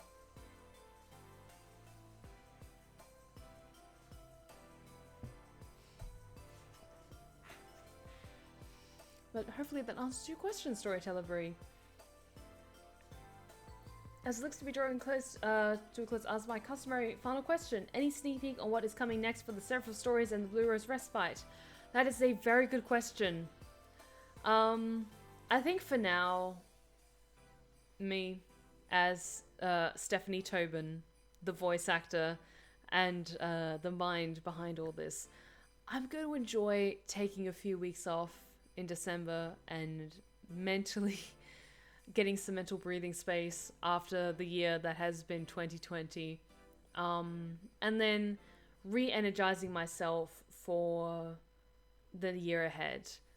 I'm looking forward to bringing new and exciting stuff to my channel, new amazing games to stream, and I'm really excited to see what new heights we can reach with my Twitch channel and other platforms.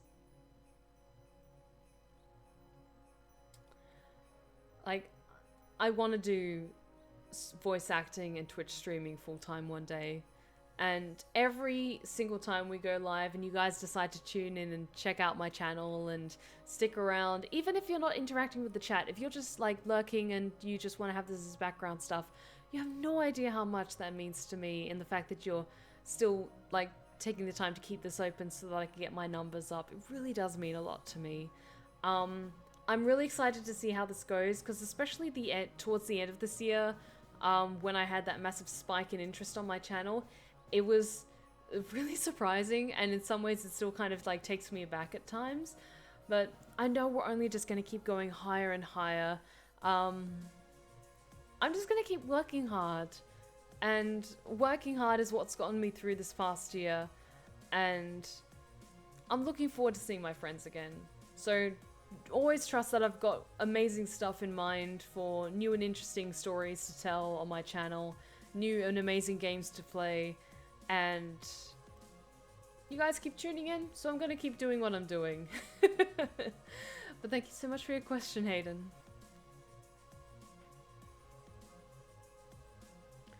It's okay, judging by your character preference, I think Ardenweald would be a good fit. Judging by your own personality, though, Reverend Wrath would be a better fit. Brief rundown of all four is thus. Bastion is for those who are noble warriors in life. Ardenweald is for those who had strong connections to nature in life, with special preference to night elves. Maldraxxus is for those who lived in battle. Interesting. I think maybe in that case, Ardenweald might be the best fit for me. Although Bastion is also pretty cool. 'Cause I'm kind of a warrior in a weird sense.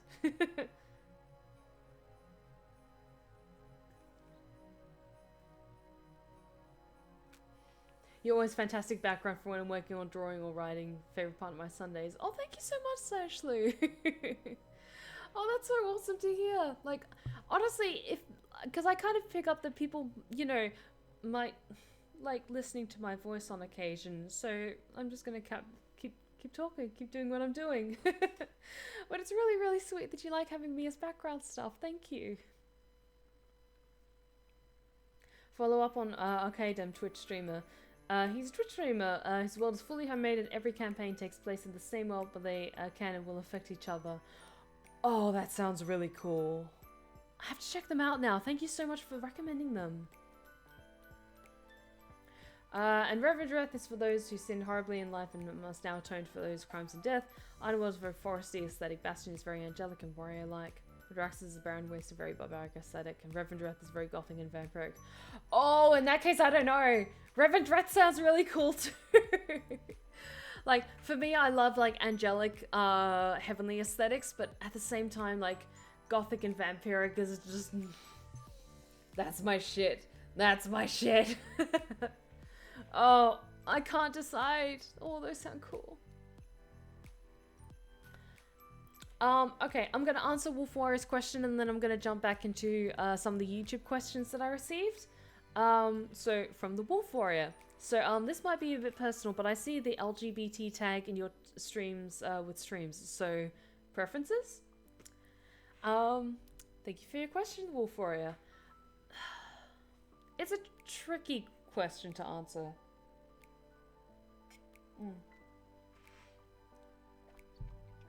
So, the thing is, I haven't yet really settled in terms of a label for myself. I haven't really, like, I'm not going to go into full details about it, but I haven't really had the best experience when it comes to relationships of any gender. With the other partner being of any particular gender. So my way of going about it is I can appreciate a work of art when I see it. So I take that on a person-to-person basis. And it could be completely regardless of who they identify as. Or how they choose to identify themselves. If when you're walking through a gallery, you might be drawn to specific art movements, Impressionists, Rococo, like Art Nouveau, etc. But you find those particular styles that you just like, you're walking through a gallery and like, okay, that's not really for me. That's not really for me. But I like this. I really, really like this. And you like stop and pause and you really appreciate all the finer details and you can spend so much time admiring that and appreciating that and wanting to know all the little details about that. And I apologize if this is coming across as objectifying in any way, but it's kind of the way that I see it in some ways. I can't really pinpoint exactly how I identify myself in terms of my romantic or sexual preference, just because I don't really know. I don't really know, but I know I like a lot of different things. So I'm yet to kind of confirm myself as either straight, bi, or pan, or anything, any particular identifying aspect in between. But I like what I like. And, like, for me, it's completely fluid. So I'm not going to pinpoint any definitive answer, but that's kind of how I see it.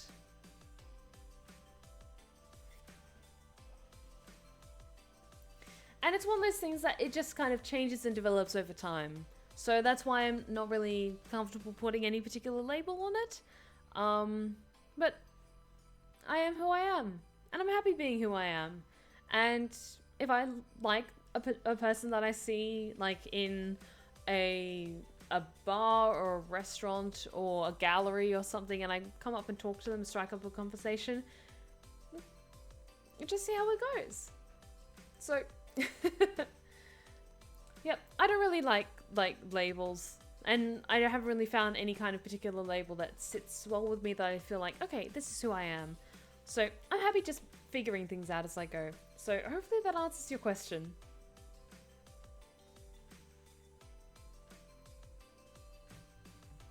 Oh, thank you so much, Dragon King. I appreciate that. I was going to grab my water bowl, and I grabbed my whiskey bottle. What is wrong with me?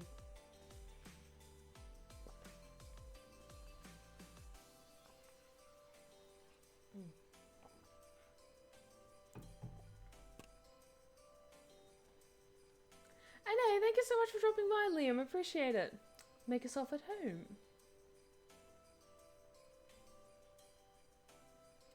So I'm going to jump back into answering some of the questions from the YouTube channel. From Gamerboy. Congratulations, Stephanie, with your 16k milestone. Question. For all of the angels, why is there a seraph? I assume this is kind of asking, okay, of all the angels to choose from for my persona, why pick a seraph? So apologies if that's not quite how you intended that to be asked, but that's kind of how I'm taking it. So for all the angels, why seraph? Again, it kind of ties into aspects of the Seraph of stories, like her history and backstory that I've kind of invented for her.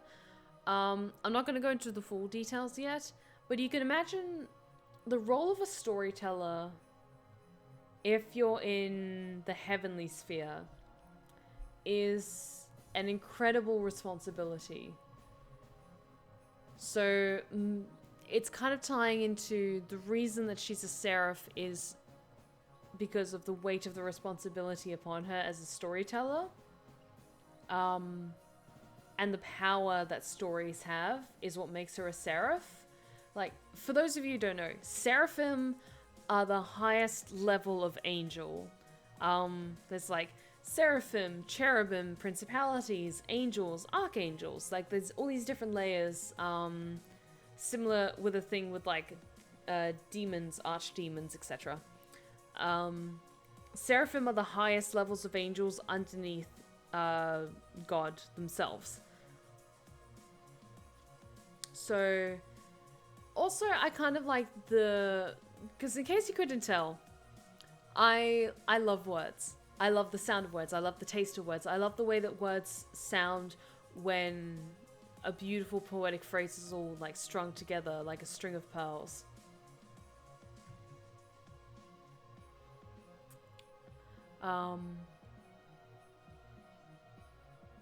So the Seraph of Stories, it just, for me, it rolls off the tongue so nicely. So it's a combination of both. It sounds lovely to the ear to listen to.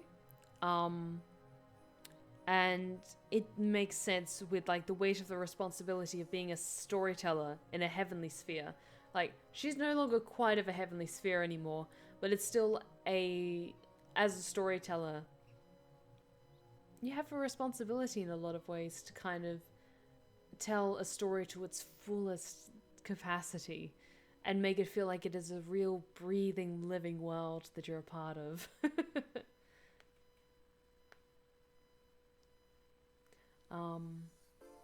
But yeah, I really hope that answers your question to some level, Gamer Boy. I think if I ever publish a short story about the Seraphim stories, it'll clarify that in further detail. But hopefully that answers your question.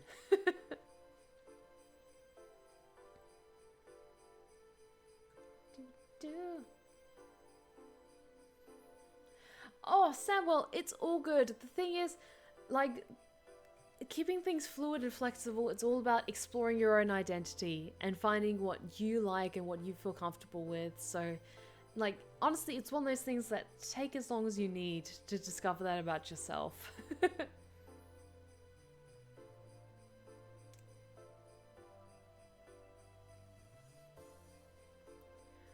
No question, but something cute and fun. Someone on TikTok named their kitty Whiskey. Oh, that's actually a really cute name for a kitty. Whiskey. Whiskey Tango Foxtrot. Yeah.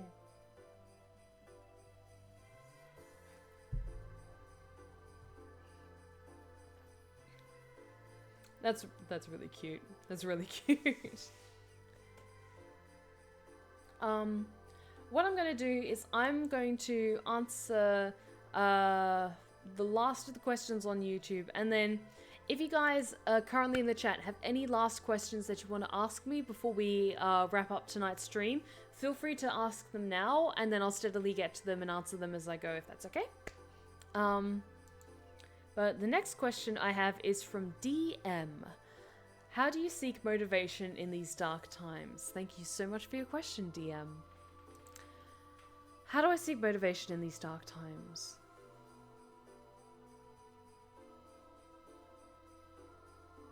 I'm trying to think of a way to articulate this as best I can. It's not easy. It's not easy sometimes. I'm much better organized now than I was in high school. So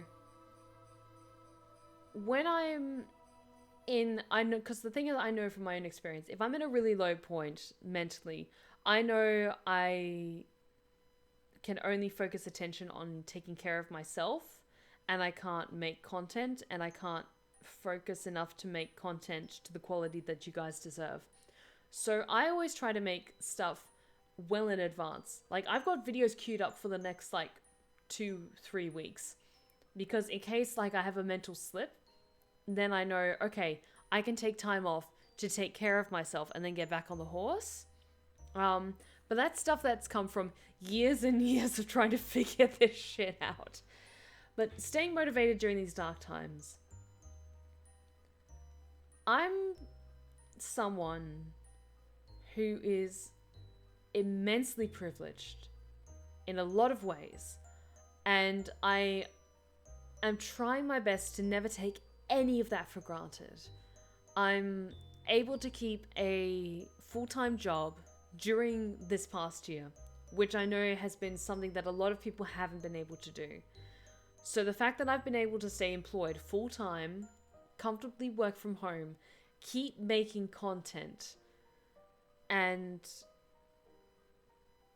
have you guys continue to support me, whether it's via views or comments or joining my streams or financially supporting me. It's taking the time out to take a step back and look at everything that you've been blessed with and be appreciative of everything that you have. And sure, there's stuff that I want to aspire to and stuff that I really, really, really want.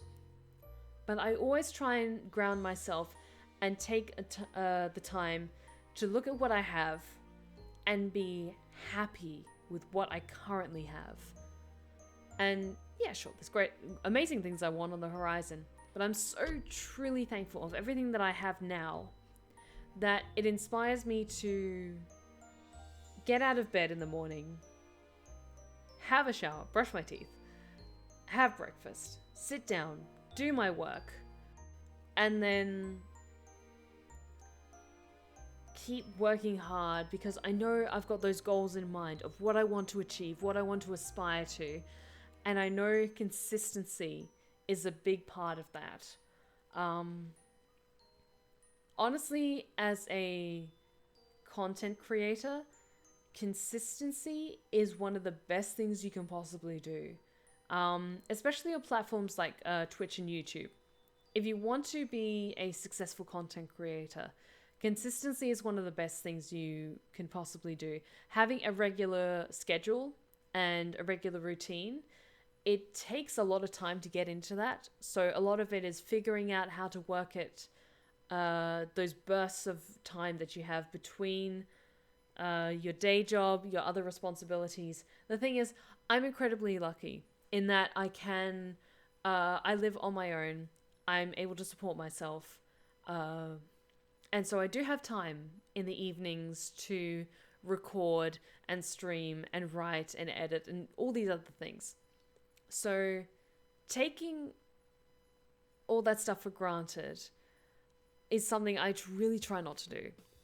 So staying motivated during these dark times, it's stuff like getting up in the morning, knowing that I'm still employed, that I have people who, you know, actually want to like see my stuff, and I'm making stuff that I'm proud of, that I actually enjoy doing. And this is like fun tips. Sorry, I keep bumping my mic for some reason. Probably because I'm 2 glasses of whiskey in. For all of you who are thinking about becoming content creators yourself, who are currently content creators, I will always stand by. Make stuff that you like, that you actually like making. And I know that might sound silly, but a lot of people get too strung up on, okay, this is popular now, so I'll make this. Or this is popular now, so I'll make this. Make stuff that you genuinely enjoy and you pour your time and your passion and your energy into. And then it doesn't really feel like a job at all. It's stuff like writing a short story and then posting it online, and you don't know how many people are going to watch it, but you still make it anyway.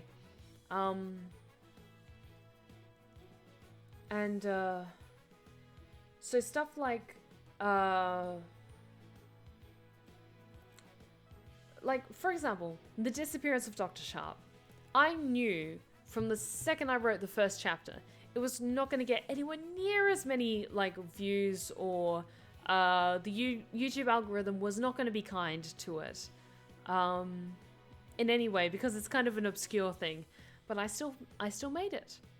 I still wrote it, and I edited it, and I reached out to other talented people to be a part of it because I was proud of making it. And you know, it didn't reach the numbers that the Castle of Blue Roses did, or Lost in the Inferno did, but I was still so proud of making it. And I think if you get too hung up on trying to play to algorithms or reaching fame for fame's sake, you're gonna end up hating what you do. So the stuff that gets me out of bed in the morning is those long-term dreams of doing Twitch full-time and voice acting full-time, but I know I can't get there if I stay in bed all day. But then also telling yourself, sometimes you need to stay in bed just a little bit longer, because last night wasn't good. Last night wasn't okay. And so I've kind of built in that safety net for myself, in that I have I'm maybe like a step ahead of my schedule in terms of like scheduling up videos or stuff like that. And I know you guys would always be like understanding if I said, hey, I'm not doing okay, I need to take a few days off or a week off, and I might take a step back from social media. But because I've spent a good amount of time on my own, so I understand where I go when I have those low points. And so I've kind of built in that safety net for myself. But that's stuff that comes with a lot of introspection. And I'm really sorry if this is a lot longer and a lot more complicated of an answer than you expected.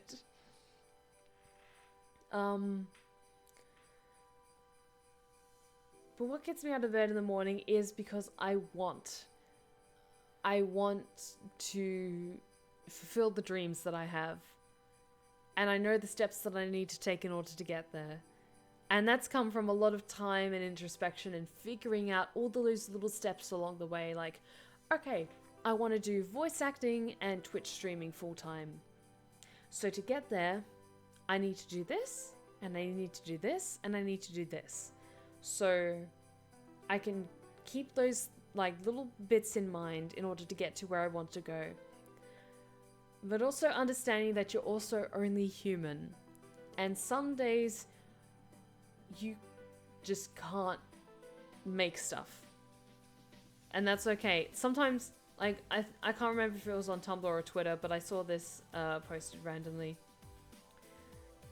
Sometimes the most productive thing you can do is take care of yourself and rest. Which is something I really need to remind myself.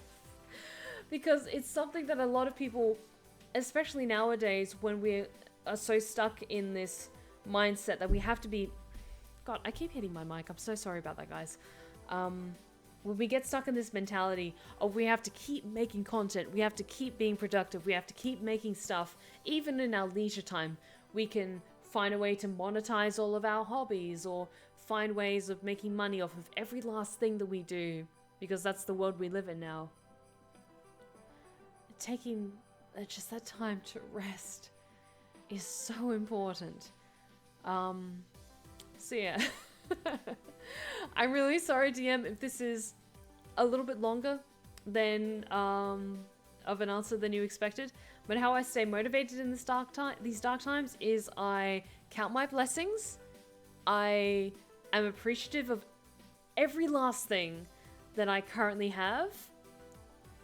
I figure out a plan as to how to get to where I want to be. And then I try to take those small steps along the way. So I really, really hope that that answers your question. Thank you so, so much. And that is the last of the YouTube questions. I know we're a little bit over than what I intended for this stream to initially be, but still got a little bit of whiskey left, and I'm like, you guys seemingly like to hear me rant, so...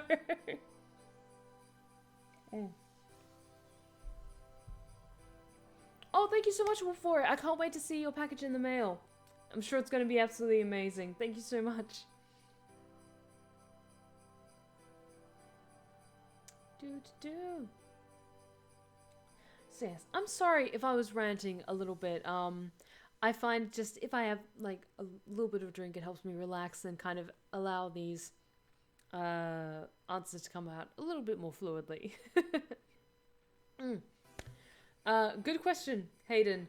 We're actually going to be ending the giveaway now, and we'll be drawing a winner very, very soon. So if you are a follower of my Twitch channel and you have not yet joined the giveaway, please use the command !giveaway.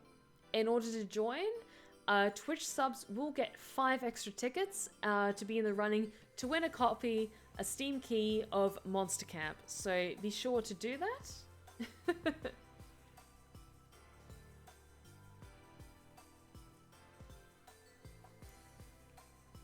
Hayden, I read your message. I was just about to say I'm sorry again.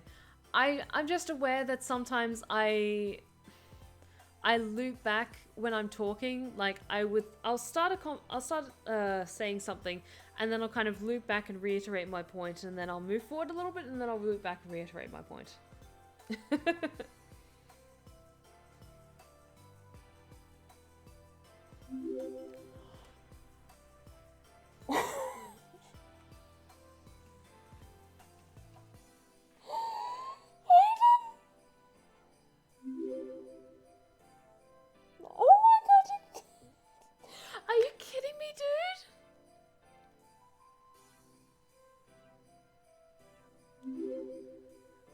God, Hayden, thank you so much for the 10 gifted community subs. Oh my god, dude, thank you. Thank you so much, dude. You have no idea how much I appreciate your continued support. Thank you so much. You're absolutely incredible. Your support just keeps fueling my community. Thank you so much, dude. And a Merry fucking Christmas to the Blue Rose Respite. Thank you so much.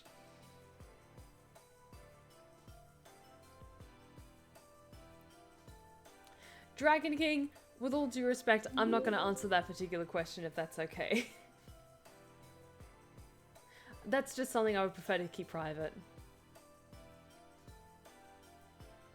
Oh, Berserk Boy, thank you so much for prompting this, but honestly, I'm fine trying to work through my Steam catalog at the moment. I don't want to download any emulators, so thank you so much for suggesting it to me.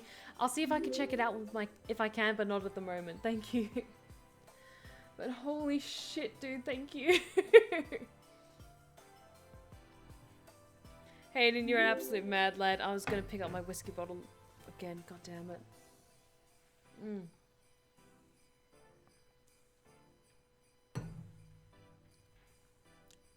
But yes, any of you who have not joined the raffle yet for winning a Steam key of Monster Camp, please do so.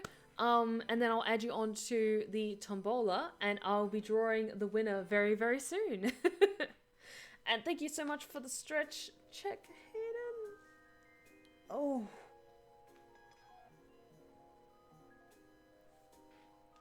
Oof.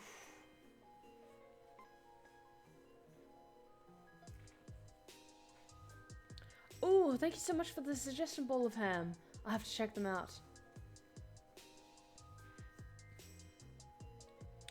Oh, Denu, did I miss your question? Give me just a second. What's your favorite short story, psychological story?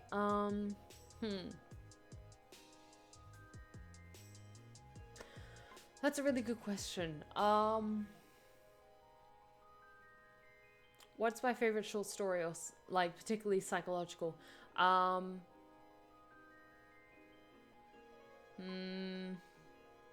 Struggling to think of one.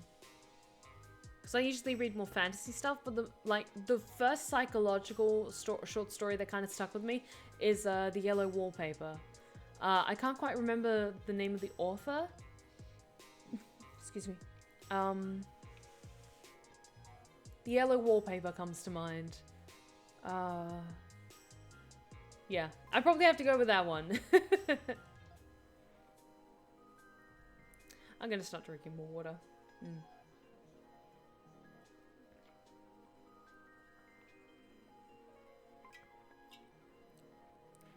Cool. But with that, we are heading in towards the last tail end of tonight's stream. So if you do have any last questions that you want to ask me before we wrap up tonight, feel free to do so. Yes, Charlotte Perkins Gilman, that was the author of The Yellow Wallpaper. Thank you for clarifying that, guys. I really appreciate it. So yes, if you have any last questions that you want to ask me before I head out tonight, feel free to just type them in the chat, and then after I draw the winner of the giveaway, that'll be the end to the questions, if that's okay. But any last entrants for the giveaway if you haven't already? Hey, Andy Pant, how's it going? Welcome back.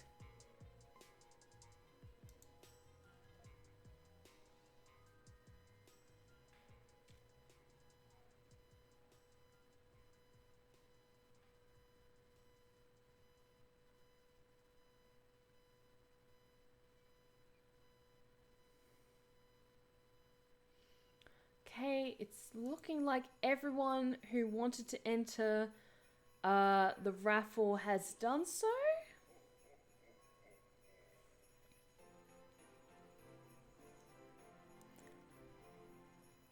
So, closing up entrance in 5, 4, 3, 2, 1. And there we go, guys. So let us draw a winner, shall we? Alright guys, who is going to be the lucky recipient of a copy of Monster Camp? I love this game so very much, and you guys are absolutely amazing. Thank you so much for joining me tonight and entering, and best of luck to all of you. So, guys, fingers crossed. And let us see who the lucky winner is, shall we?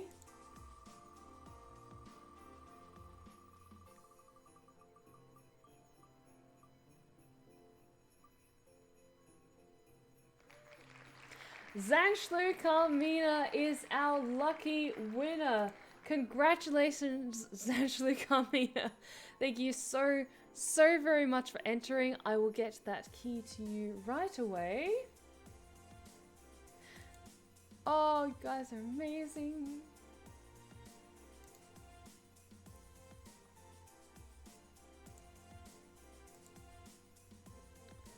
Now, where are you? Zangshlu, congratulations. I'm just going to quickly send that to you now while you're live with us.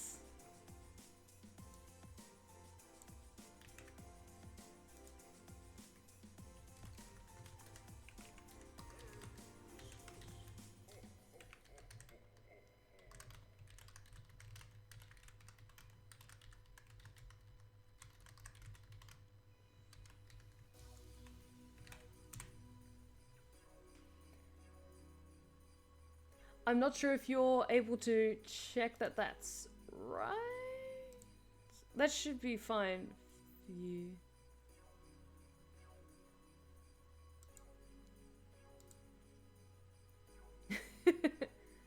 But congratulations, Zangshlu Carmina, and thank you all so very much for joining me tonight. I had so much fun with this. And yep, Streamlabs didn't quite work out, but we still had a hell of a good time tonight and a wonderful, wonderful evening. Night of Xeno, thank you so much for dropping by. We're just wrapping things up for tonight, but thank you so much for coming by. I'm just going to quickly check something.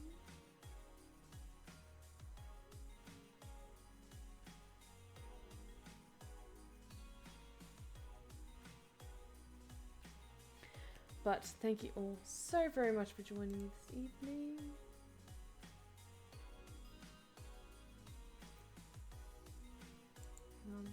Sorry.